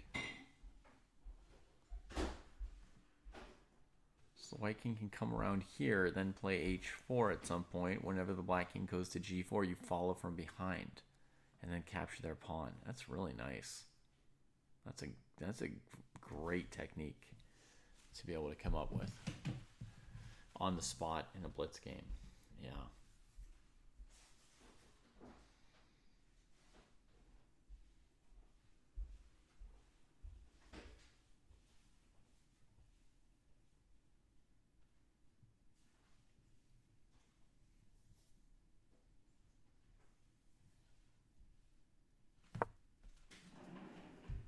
So h4 gets tried.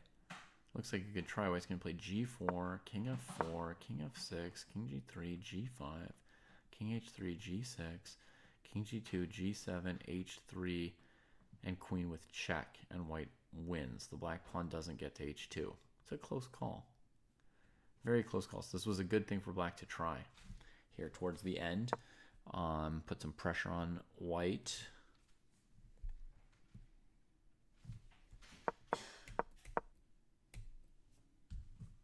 Yeah, it's a good idea. Put some pressure on the opponent. Going quickly, though.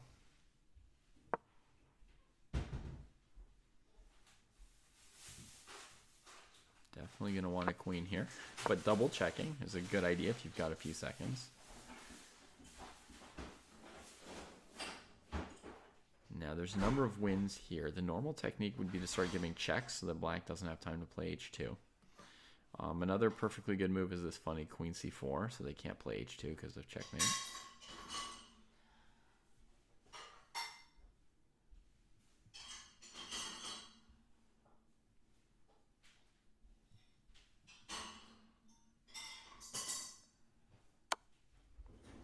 Yeah, checks are cleanest. And the king comes closer.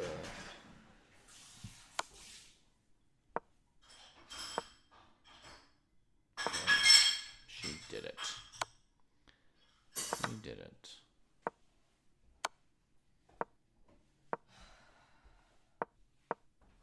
Oh, now we get to see their mouse speed as well.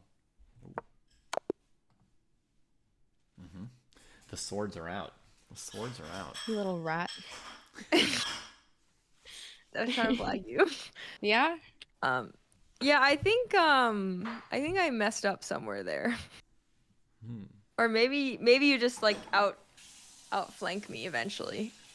I still Or feel like there should maybe be some defense, but neither of us can find it. I think maybe after king f3, move 3. H4 G4. Yeah, I don't know. You Yeah, go I H4? didn't really know what to do. This is what I want. Maybe there was a way to, yeah, I don't know. Or maybe I mean, you played the instead line of that I playing was king scared of, and f6, I don't know. um, Does it matter if I play on move 5? If I play king f6, does it matter if I play king g6 instead? Or is it transposed to the same thing? I guess king I can g6 you go still. king f4 anyway, and then I go king g6. Yeah. No, but then king f4 comes with. I mean, you have the opposition now. That's a good point. Yeah. So I wonder if I do the same thing but I play king g6 instead of king f6 if it's a draw. Because I don't know. I don't see a way for you to break through if I just keep my king on g6 instead. And so that I way mean, every what if time I you go play king king f4, I e4? play f6. King Like e5? what? Or No, what if I go king e4 after you go king f6? Sorry. So king e4. You said king basically I'll g6 always go instead to of king f6. g6. Yeah, and then that way whenever you go to f4, I go to f6, and I just keep the Yeah. So let's opposition. say king f4, king f6, king e4. King f4, king f6, king e4.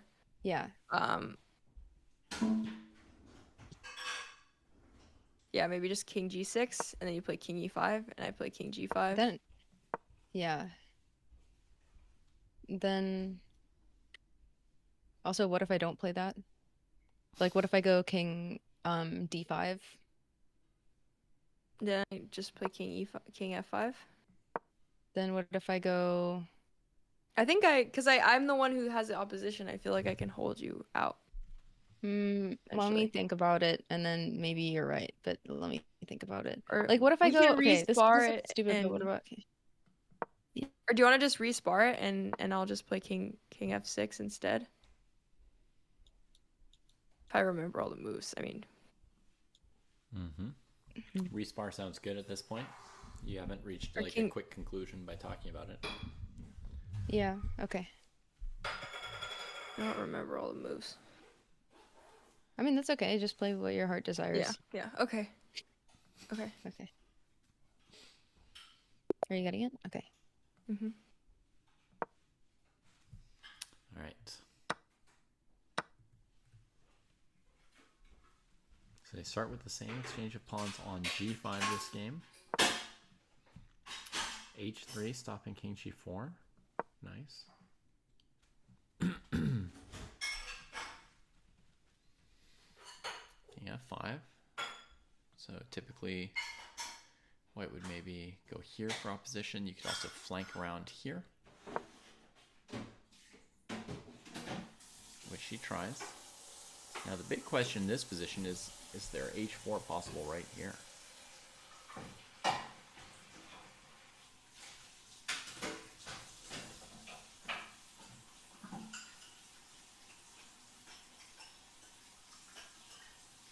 Okay, it still doesn't save black. h4, g4, king here White can win with king d5 or whatever. They don't have to have king f6 like in the game. This won't save black, but black's right to check it as white flanks over here that far away. It's right to check this. This kind of move can save you. This is just me showing something. This kind of move can save you in many a seemingly lost endgame. So that's what your hopes are made of, is your opponent just making a slip, not checking move like this on one move, and you going with it.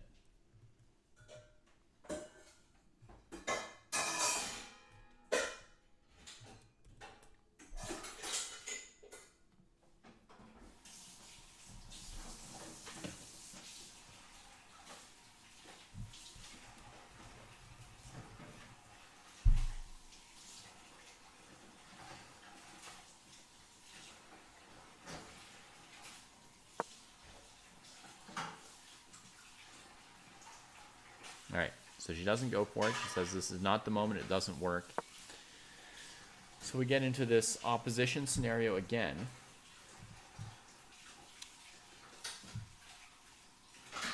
Right, what neither of them noticed in the previous discussion was that even if black had the opposition, like let's say black played here and white foolishly went here and black got the opposition. In these positions, anytime black has the opposition, white can win with h4. Taking away g5 and reclaiming the opposition, king has to move somewhere, and the white king will always be able to make its way to h5 once it's that far up, as pointed out by Dabo. All right, and here with white having the opposition against king here, h4 check, king g4, king f6, king g3, king g5 looks winning for white. But king here and king here followed by h4 and then coming back, that was like really, really clinical. She's already used it once in a previous game, so I think she'll go back to it.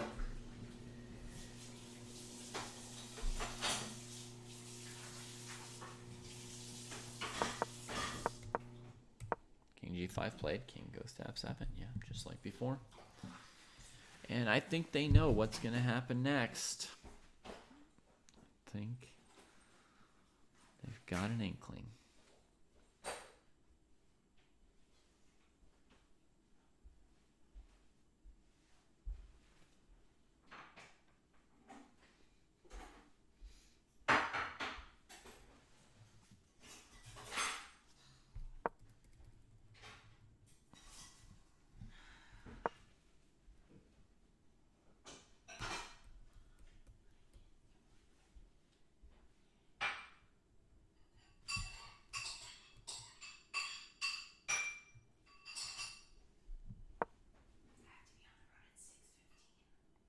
Brutal, just brutal. Pawn takes pawn should be able to just walk all the way up here.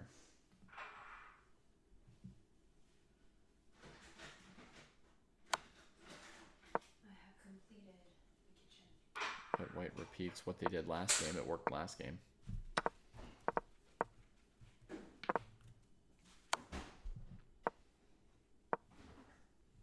A little bemused smile here from Rachel, knowing where it's going to end. All right, and this time we don't play it out. Ce n'est pas la même, mon ami. I keep the opposition. C'était la Maybe même. there was a Yeah, way, but You gave it up early, I think. yeah, I messed up some. Yeah, after king d4, I was like, wait, what? So maybe I didn't need to play king f5. I don't know. Wait, king d4 where? Like moving Oh, in the three, beginning? I played king f5, and I think I lost the opposition. Wait, why don't you just go king f? I thought you were gonna go king f6 or king like e6 or something like Yeah, I that. should have played king g6 probably. King g6? Then Right. king e5. Like, I'm Sorry, always move gonna- 3. Oh, sorry. Oh, instead of king f5, king g6? Yeah, I think king f5 was wrong. But then king e4. Yeah, I don't know. I don't know how to keep the opposition. I don't think you can. That's the thing. Maybe we were wrong. Maybe I was wrong. Maybe this is just winning for white. Well, that was trying G5. Maybe King G4 though. I don't think we found a thing after King G4, did we? Because I think that game was a draw, right? Was it? I don't remember. The way I played it, it was. Yeah. So should we try it again with King G4 and see if white still wins? I don't know. Can I think about it? Yeah. All right, so first of all, chat, props to the players for keeping straight what the options are and which ones led to wins or draws. Sometimes when there's a few options, you can start getting confused about which one worked and which one didn't. So they're recapping that with G5, white has won a couple games. But with king to G4, which I think they only tried once, white didn't win that time. And then there's H4, which they've tried on the first move as well, which led to one draw and one win. So they have to keep those straight. If they want to claim that white's winning, white has to be winning against all three of those options for black. If either of them thinks that black is drawing, they should probably have one of those three moves in mind at this point and sort of believe with this move I can draw. And maybe two of the moves draw, maybe three of the moves draw. But to say black's drawing at this point, you have to have at least one of those moves in mind that you think you can really sort of back it up with black. I still think white's pushing, but maybe king G4 is a draw. But I still kind of want to play it out. Mm-hmm. Definitely makes sense to play some more games where you are, by the way. Yeah. Because like if you're saying king G4, I mean that's a move you guys have only tried once, right? So. Yeah. Play it out. Hmm? Yeah, let's play it out. Okay. I sent a rematch.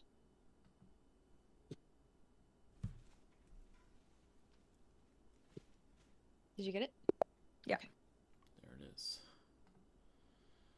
They're going to say something sweet to each other now as they mute. Oh, and the battle's on. So we're going to try king G4 now.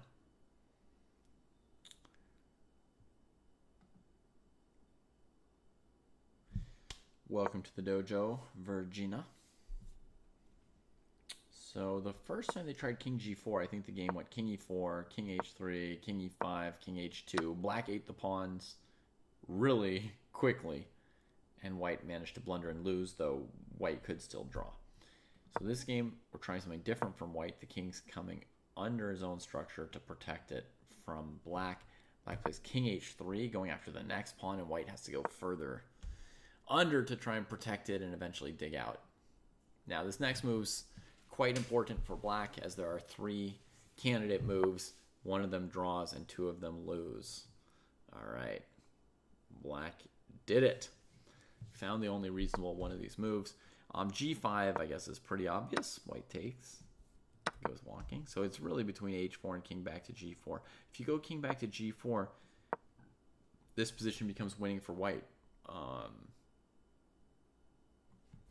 As the king gets back up, white's preparing to go H3 and then king F3 and keep pushing the opponent back. So, so H4, very nice. You're threatening to take. White has a few candidate moves, mainly G takes, but if you think about it carefully, you'll see that king F back to F2 is also a candidate move, because there's a new possibility of king F2, and if they take your pawn, you take, they chase you, you sack, and you run. And their king is kind of in the way of the pawn, so this might even still work for white, right? It's worth calculating. So king F2 gets tried in the game, so we're going to get to see this option, the more complicated idea for white. Beautiful. Black traded.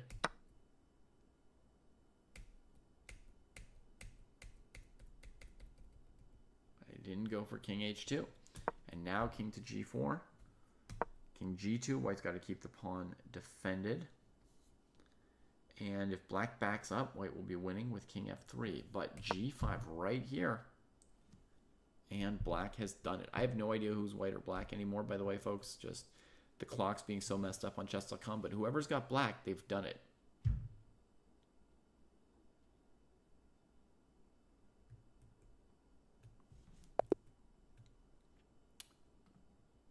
Cool. So we get a Cool. whole Yeah. different variation there. I think maybe if you took on H2, I was winning. But this is pretty, yeah. This is just Take on raw. H2, I'm dead. You take on H4, and I can't stop both. Yeah. Yeah. Nice. Is that what I said? Did I misspeak? No, that's what you said. Oh, okay. Yeah. She's Oh, green. sorry. You just said take on H2 and you're winning, I think is what you said. Yeah. Did I say you're winning? Okay, sorry. Yeah. That's what I thought I said. I meant I'm winning. Yeah. That's what I was hoping for, but alas. Yeah. King F2 is a very clever try, but it seems like that game was very well played. Yeah. King. Yeah. Draw. Okay. Well, okay, hold on. After King G4, King F2, King H3, can you play King F3? Because King if I H3, take it, you play King G4, F3. and I think you win. I can't take on H2, I don't think. I think after King F3, I don't know what to do. Maybe H4? But H4, G4, like, I don't know what to do after King F3. I think taking on H2 loses, I think. After taking on H2 and then G4. And then H4 loses to G5, or sorry, H4 loses to G4. And I think I'm in Can't I Zugzwang queen? after King F3. Wait, sorry. Can I say, you said King H3, King F3, and then Yeah. you wanted to play, what did you say? Oh, no. I think white wins here. I don't see a way to hold for black. King F3, and then you would take on H2. I mean, my only options are H2, take on H2 or H4, and it looks like they both lose. Well, okay, so you Yeah. take on H2, and then, what did you say? G4. But then I go H4. Can you play King F2 Uh. after that? And your king can't leave? Yeah, but what does your king do? We don't need the Oh, king, right? Because that's the true. F pawn just runs. Mm, I think white wait, wins. wait. I think, okay. Or King it's a F2, draw or something. H3, Okay. right? And then F5. F5, King H1. Okay. If you ever go to G3, I go to G1. Right.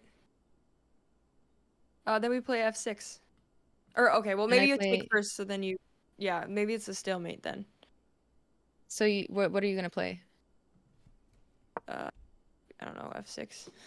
Okay, then I play H2. And I play F7. Yeah. And then I play G5. Okay. Then.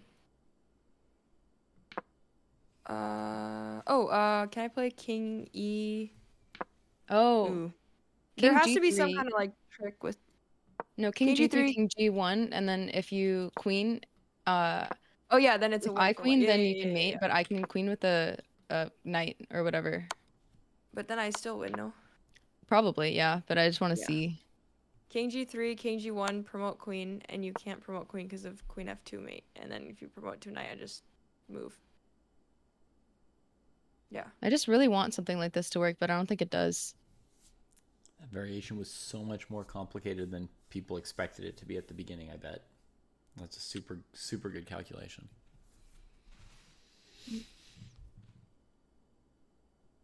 Should we play it out? I guess we kind of just did. Yeah, we but just did. Yeah. There was like some Danya was teaching Andrea some Endgame, and it was like a similar concept to this. Yeah. Oh wait, didn't we do this? Like, also I think Rachel's frozen, but I don't know if it's just for what? me. On Discord, Am I are still you frozen? Uh, Am I? Hello? hello. I hear you both. Like her face cam is frozen. Rachel's video does look frozen, yeah. Yeah. I agree on that. Anyone? Oh, it has 2 dots. Getting worse, huh? Oh. Okay.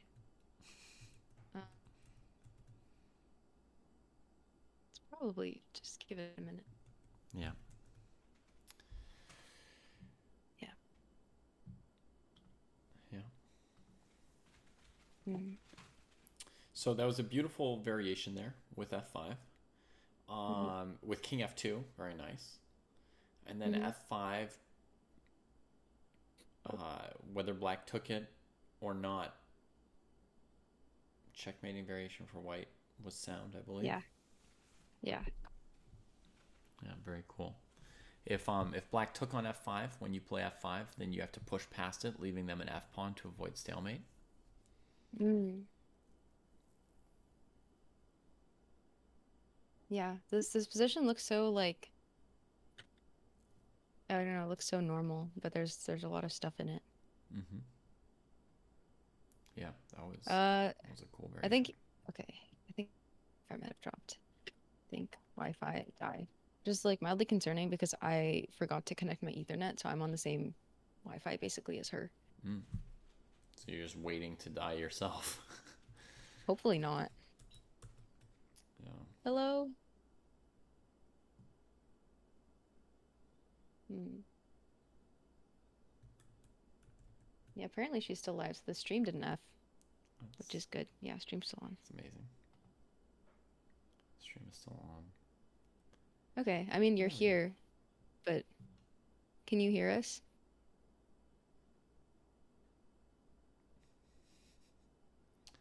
She's here, but she's not here.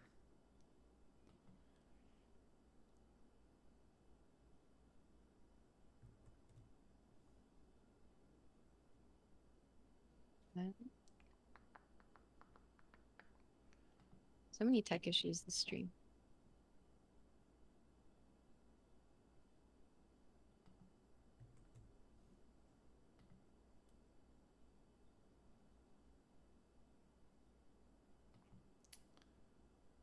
Can't see or hear.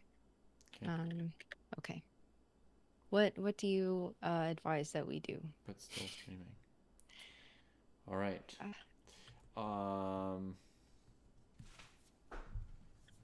Maybe if she can't reconnect, we could call it here. Yeah. You got very, very close to solving this final one. Oh, that's sad. Yeah. No, it's not sad.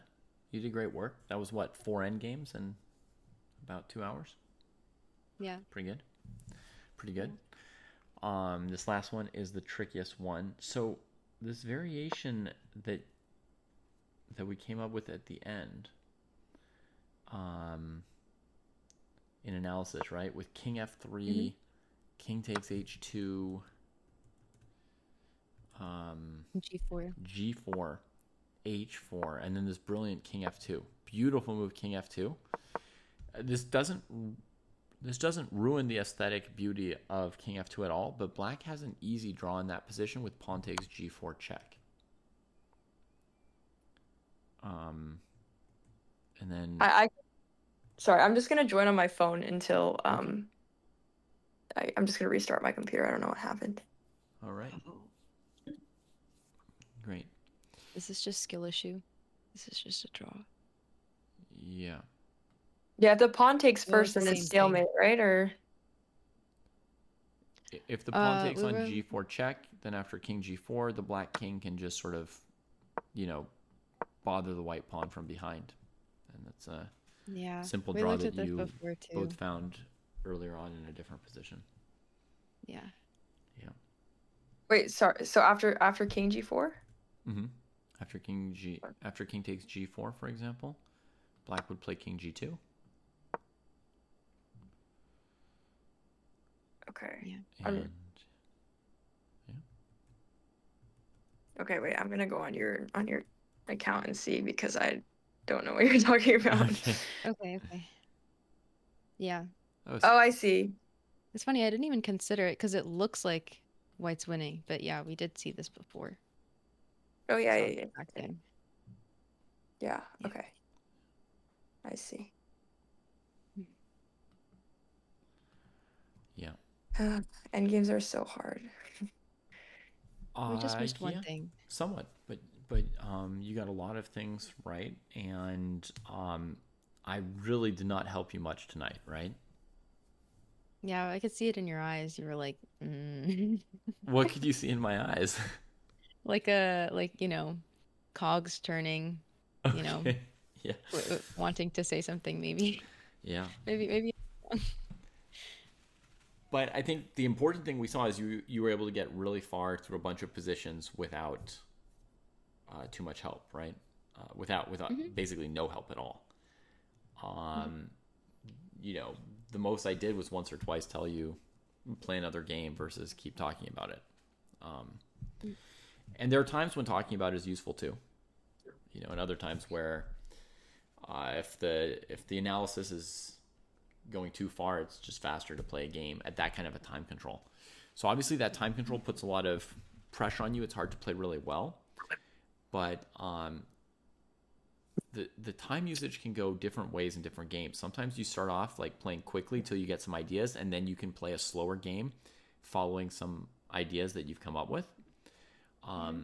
Other times you start out playing something slowly, and then as you think your skill gets better, you see if you can still do it at a fast time control. So for example, rook and bishop versus rook endgame is something that like masters should practice against each other, being able to defend it from the rook side, being able to put pressure from the rook and bishop side. You should be able to frequently, flag someone or get them to blunder with the rook and bishop.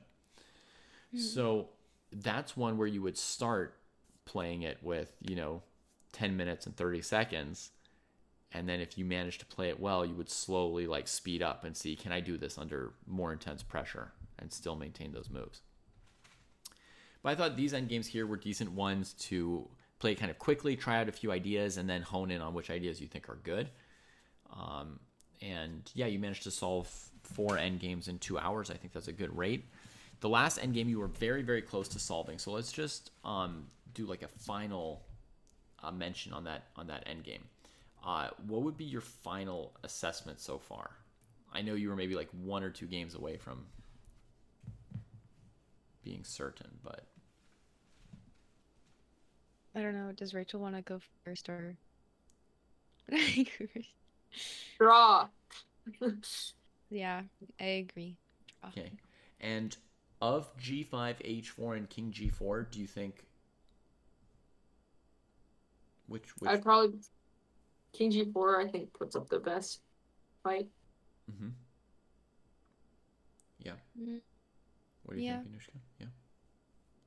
I also think King G4. Yeah. What about g5 and h4? Do you think like they might still also save it, or did they look really bad? I think H4 was okay. I mean, but Mm-hmm. it's losing, so But it's losing. well, You thought it was okay, but it's losing. yeah, So now you'd say only king g4. yeah. Okay. Cool. So, yeah, I mean, I don't know if I'm like pushing you or nudging you, or if you're, 90% confident. If you played another game, you'd be 100% confident, but you have reached the correct answers, Mm. right? So that position there, the only drawing line for black is king g4.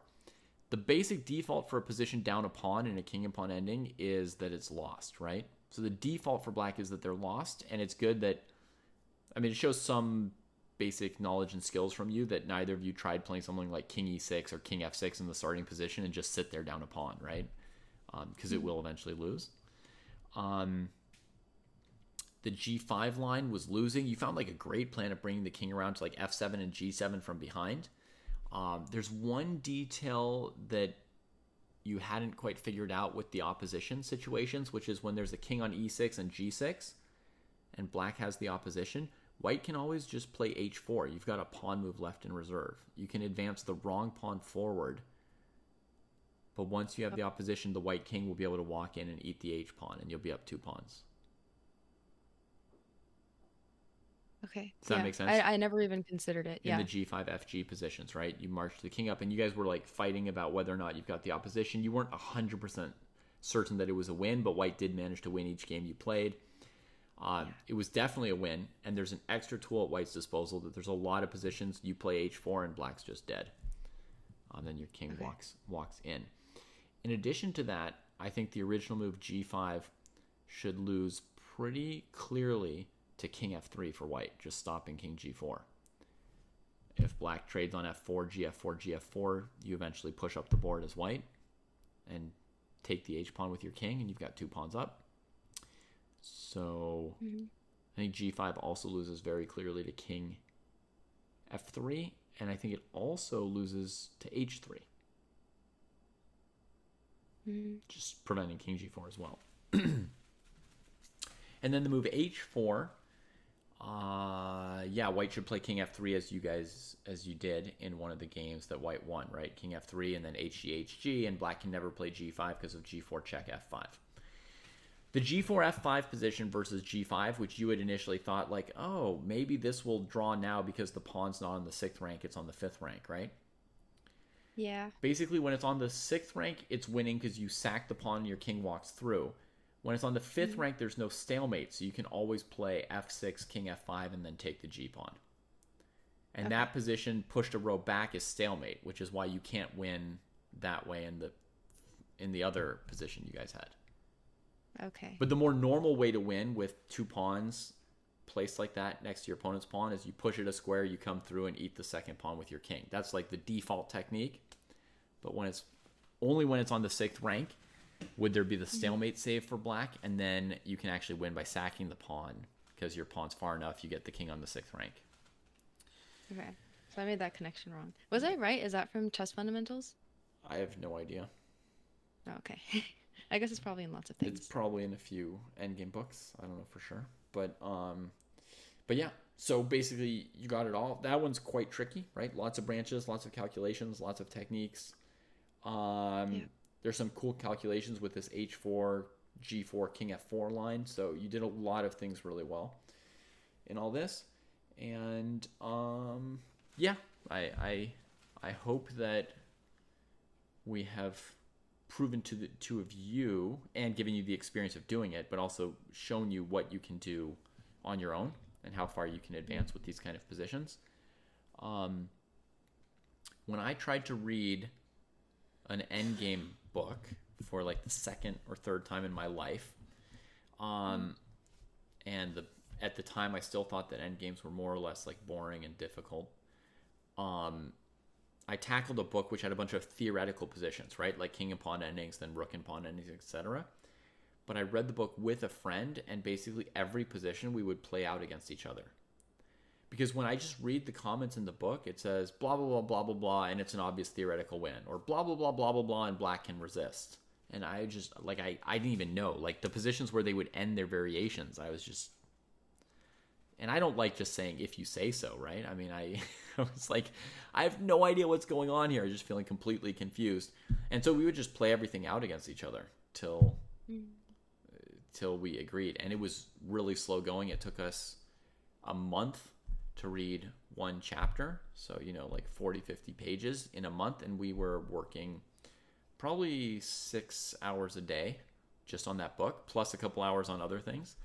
So it can be really slow going, but then you really, really have it, and now I just feel like you could put any king and pawn ending in front of me. And You just go, where are our 6-hour king and pawn? I can churn through it eventually. Yeah, where are they? Yeah. But then the other thing is, I found it more fun, right? I could have sat there for even more hours by myself just being confused, and I wouldn't have advanced with the same, inexorable progress as when you've got a partner. Yeah. Sarah Herman Zufkat told us she did the same thing with her brother. She just not necessarily the same thing, but like they went through Endgame together, and then I remember Rachel and I tried to do it, but I feel like we never like played the positions out against each other. We just like read the book, like we would like popcorn, and like she would read a paragraph and then I would read a paragraph. And we would do it. Yeah. So yeah, maybe we should do that. And did you feel like it was an endgame book that you could more or less understand? Like, what was the general feeling there? Like, I get it, I'm confused, or you get it? I thought it was difficult, but like there was nothing that we like couldn't get, Cool. I think the retention's definitely not the same when you just read it. Like Yeah. sparring, it's like, okay, you like see the line all the way through. Yeah. Usually if I read it, I forget it. in like 30 minutes. Okay. Yeah. Cool. Yeah, so hopefully you're retaining things from all these sessions. And, 10 hours of work that you retain is generally going to be better than 100 hours of work you forget. So definitely Yeah. if you can get some retention, that's going to be a big plus on your work. Yeah, God willing. Yeah. All right, so that's Yes. it for our third episode of Endgame Sensei.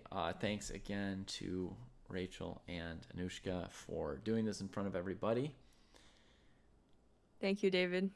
Thank you, This is Dave. so helpful. It's Yeah. insane. Yeah. Totally. Yeah. And then before we leave the folks on stream, Anushka, you had a question about something else, right? Yes. Position from Jesse. I did. I will find it in my YouTube history. Yeah. It's a dark place. I'm joking. Okay. It was not. Oh. Oh, maybe it wasn't with Jesse. Okay, I lied. It was with Kostya and Johan Helston. Okay. But I did watch a different one. I think an Alekine's Games one. Yeah. Oh, and I thought maybe Rachel would find this interesting, but I didn't end up sending this to her or not. So we can maybe look at it here. Sure. I don't have a fen either, so I'm kind of just floundering. But this is the picture. All right. Got it. Yeah. Okay, so it's an opposite colored bishop position. Let me try and put it up in the classroom, huh? Yeah. Add a game, set up position, clear the board. Black is here. Mm-hmm. Wait. The light square's in a weird place. There's a light square on E7. Oh no, the black king is. Which direction are they going? They're going. Oh, that's E6. Okay, I'm missing a rank. G2. Okay. Yeah. E6, F5, Black G4, pawn on A4, bishop on G2. White pawn's here.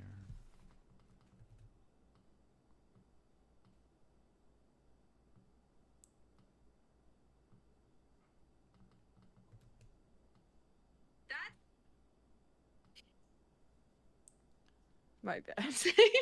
Bishop is on E5 Muting and myself. the pawn's on C5. Oh wait, you're echoing.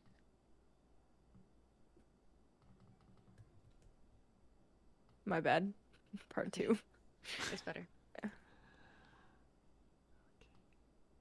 I could also, he presented it to the kids as like, you could either play this move or this move, and one of them loses. Go figure it out. And like in my mind, I was like, I don't even know why those are. I mean, like they're probably like, I don't know, they're two very normal moves. I don't understand, Okay. why he picked those two. Okay. Let me redo the. It's black to move then in the position? Yeah, it's black to move. Right. Yeah. Oh, sorry. It's okay. Do this, like this, and then just change it to black to move. Okay. We may not even need to move because we might just discuss it. We'll see. But okay. So here's the position. I've got it up in the classroom, right? It's black Yeah, I to see move. it. Flip the board. And okay. And he said there's just two candidate moves. I mean, he presented two candidate moves. He was like, I think to make it like a easy question for the kids. A little like bit clearer. Okay. Yeah. So I could say them, but I could also not. Yeah. Okay. So black's down 2 pawns. The C5 one seems firmly blockaded. And then the H1 is going to be tricky, right? It's going to maybe try and play H4 or something at the right time.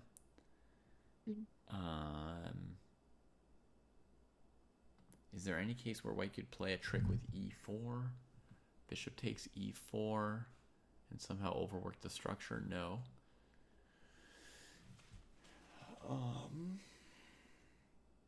F3?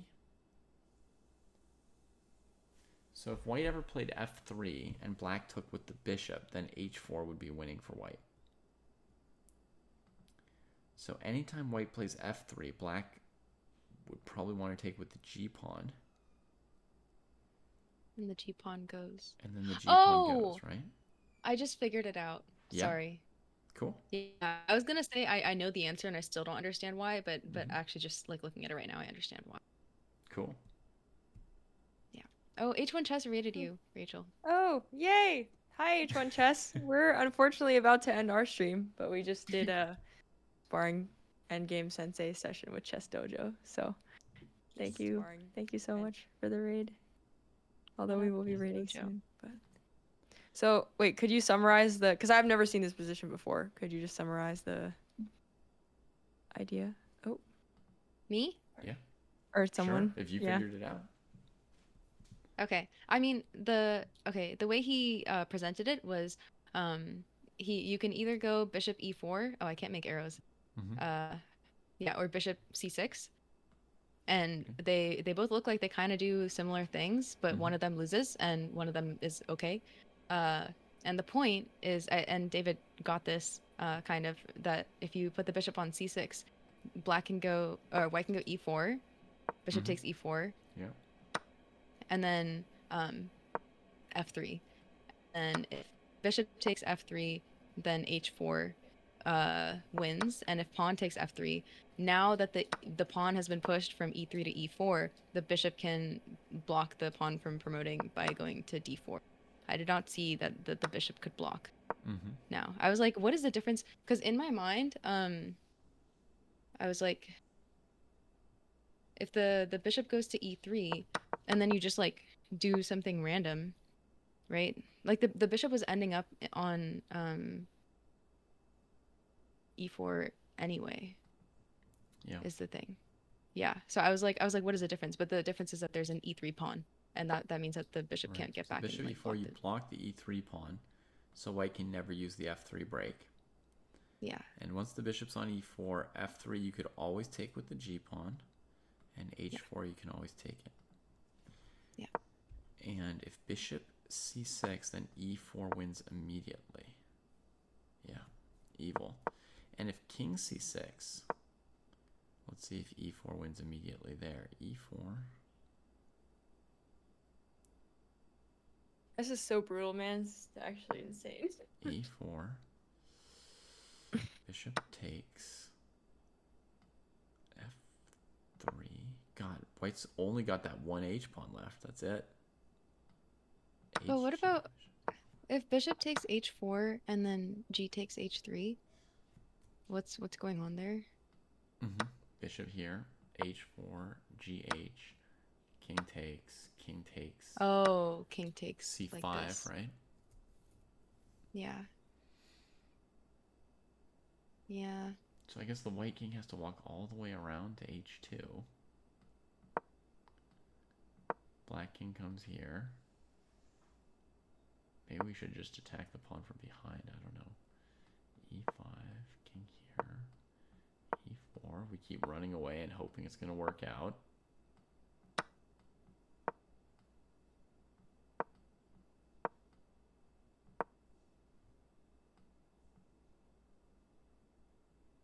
What if king c4 before you play e2? Yeah, king c4. Now the white king's close enough. Ah, okay, yeah. The white king will come deal with the pawn.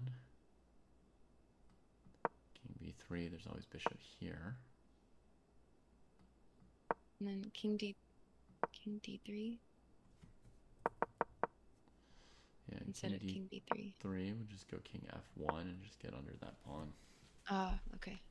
Hold it all together. It's a very close call, even all this. Yeah.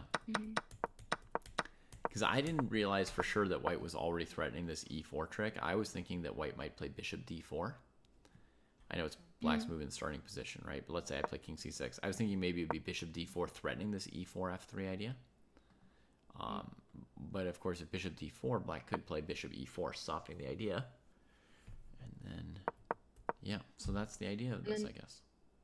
Is the vibe just to like leave the bishop on e4 forever and like move the king around? Okay. Yeah, it seems to be, right? So like if I go king c6, bishop d4, bishop e4 holding things together, then actually my king's just going to go back to d7 or something next move, pretty much, right? Like king e5, king d7.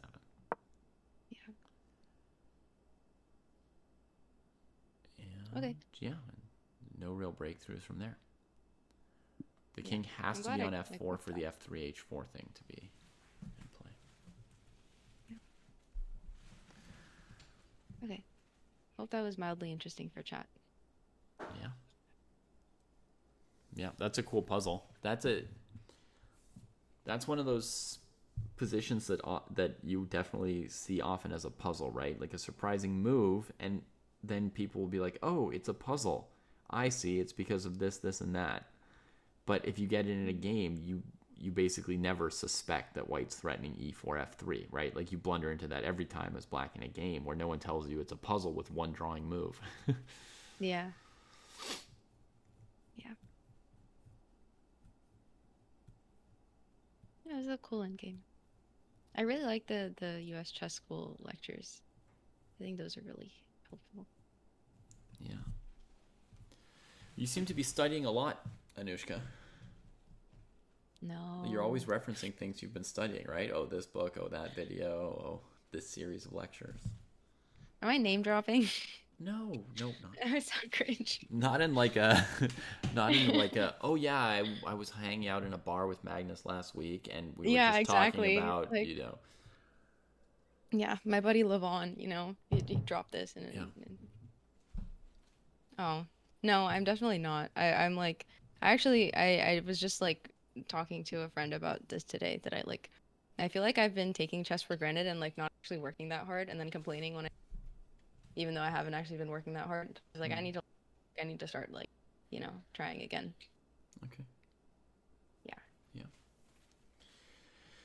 Well, do you have a study plan you're following currently? Or do you have like some top of the mind items that you're working on?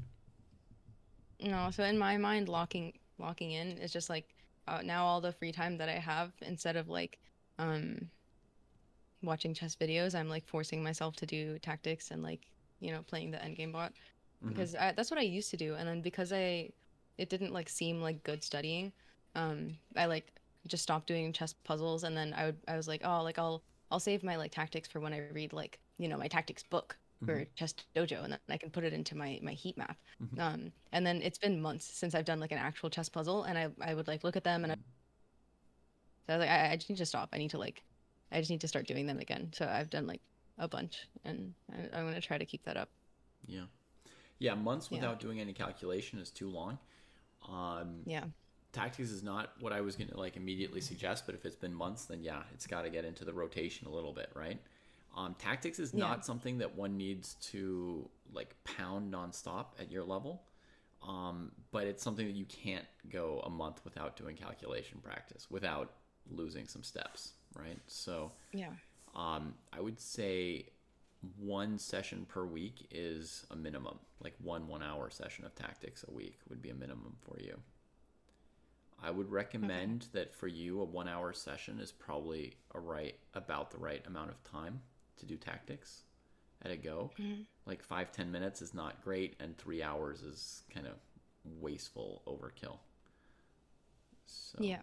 I would guess that a 1 hour session is good, and you should do at least one per week and up to one a day, maybe. If you were studying chess every day, you could do one every day. Um, so somewhere between 1 and 7 sessions per week would be good. Yeah. Um, but once you're doing 1 or 2 sessions, my priority would not be to like add more and more sessions of tactics per week. Mhm. Like as long as you're doing 1 or 2, that's like reasonable. Then the clear priority is analyzing the games that you've just played at the Chicago Open. You're right. I do need to get back on that. They're just so painful to look at, but yeah, I need to keep inputting them. Okay. So you knew that and were hoping it wouldn't come up, or? No. I did the first three, I think. Oh, great. Yeah, and then all the finals. Okay. Let's put it on a back burner for a while. But yeah, Okay. I'll put those in Well, too. if you've already done 3, like a good thing you could already start with is you could discuss the 3 that you have analyzed with, Rachel or somebody else. Mm, I'd be down. Yeah. Yeah, it's just like I think I did the last one on stream. So Okay. I did it with chat. So you got Yeah. feedback from chat on your evaluations and your positions and Oh stuff. yeah. Lots of feedback. Okay. It's good. Yeah. But I should definitely get the rest of them done. Yeah. So I will do that. Cool. Well, I Do you mean, have if any you've recommend? Oh, sorry. oh, I Sorry, was just sorry. gonna say, if you've done half, that's good. You don't have to be like rueful when I bring it up. You've done half of them in a week. That's really quite good. Yeah. It's the putting the times in that like takes a really long time for me because I write them down Hmm. also like 75 and then I have to be like and then the whole like putting the game like 2 hours and then I have to analyze after that and then I have to like I like analyze without the engine and you mismade one and I'm like Yeah. so So you're trying to tell me that converting 75 to 115 is like an obstacle? no but it's like every single actually I was gonna talk to Matt about but yeah like with every single move like is like 82 and then 75 and then 68 and I have to be like okay now I type 0 there's no like continuation of the thing but it'd be cool if there was like a AI like you take a picture of your score sheet and then it can like it know when all times were like I kind of Yeah. like putting the moves in all my moves still like put it in again from the score sheet just to like really make myself live out but like the timestamps I like don't it's like that is a pain Okay. um You don't have yeah to put them in, by the way. Like, whatever the pain okay point is for anyone out there annotating their games, it may not be inputting the times, it might be some other pain point. Whatever the pain point is, you should always consider maybe like skipping the pain point to be able to do more of the activity, right? Mm, Can be good. yeah I suppose so Anushka, do you Mm. have a U.S. chess school video recommendation? I'm like looking at it now, and there's like 136 videos that are like an hour long. So yeah, I watch different ones for different moods. You see, if I want to do some actual learning, then I look for interested Wait, in. you But just cut out. When you want to do actual learning, what did you say? then I like usually go into it like the title of the thing. If it's like Endgames or something, I like make sure it's like a thing that I'm like in the mood to learn. But sometimes it's fun to just like watch, Sam Shanklin yelling at kids. I think that's too.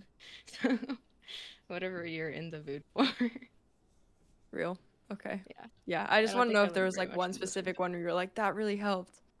Okay. I liked Shanklin's like Rook Pawn Endgame one, but like it like took me like a couple of watches to even like kind of understand. I think it really only helped me like kind of get a sense for how strong players think about positions like that. I didn't actually like remember anything about the and it kind of like oh like what do you look for to see if like 4 versus 3 is a draw versus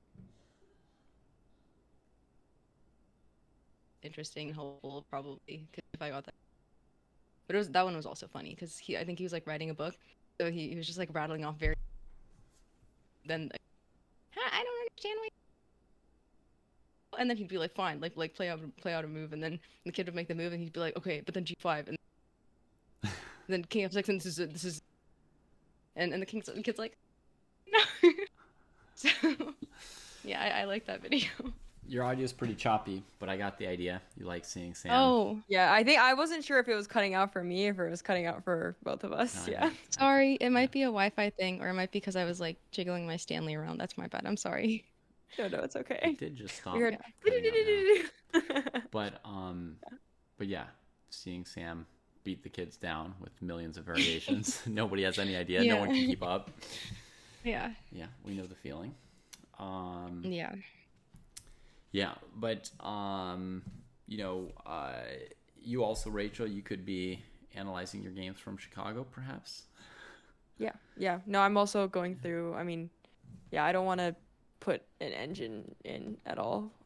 So I'm just like slowly trickling through them. Great. People are like, "Can you send me your?" Like, I haven't really inputted them all yet because I'm Hmm. still.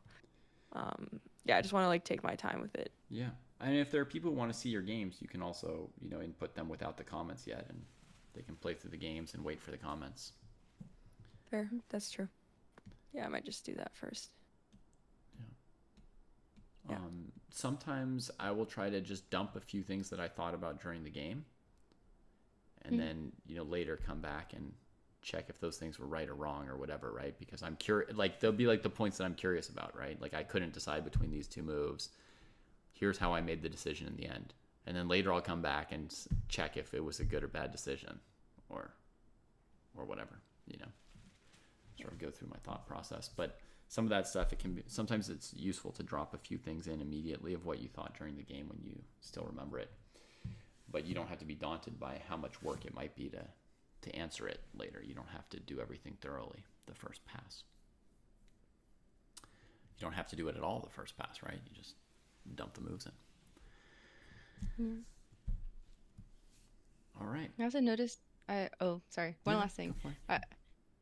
I noticed when I put my games in the Lee chess study, it was like I had the urge to turn on the engine way more. I did that like right after every game too. So I would like if there was like a move that I was confused about or like something, then it was like I could not resist the urge to check the engine. But when I put it into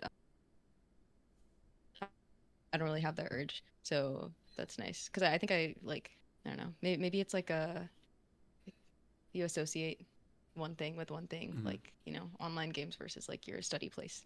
Yeah, right. So when you're on Dojo, you like feel like we're watching, or you feel like it's the study place. yeah, I guess so. Yeah, cool. All right, well, I mean, I'm happy to answer any of the questions you have, but if we're good, we can also. I'm good. All right. Yeah. Cool. Well, I wish everybody in all chats in all areas of the world the best. Take care, everybody. Have a great morning or night or whatever it is. And we'll see you another time. Mm-hmm. Yay. All right. Should we raid someone?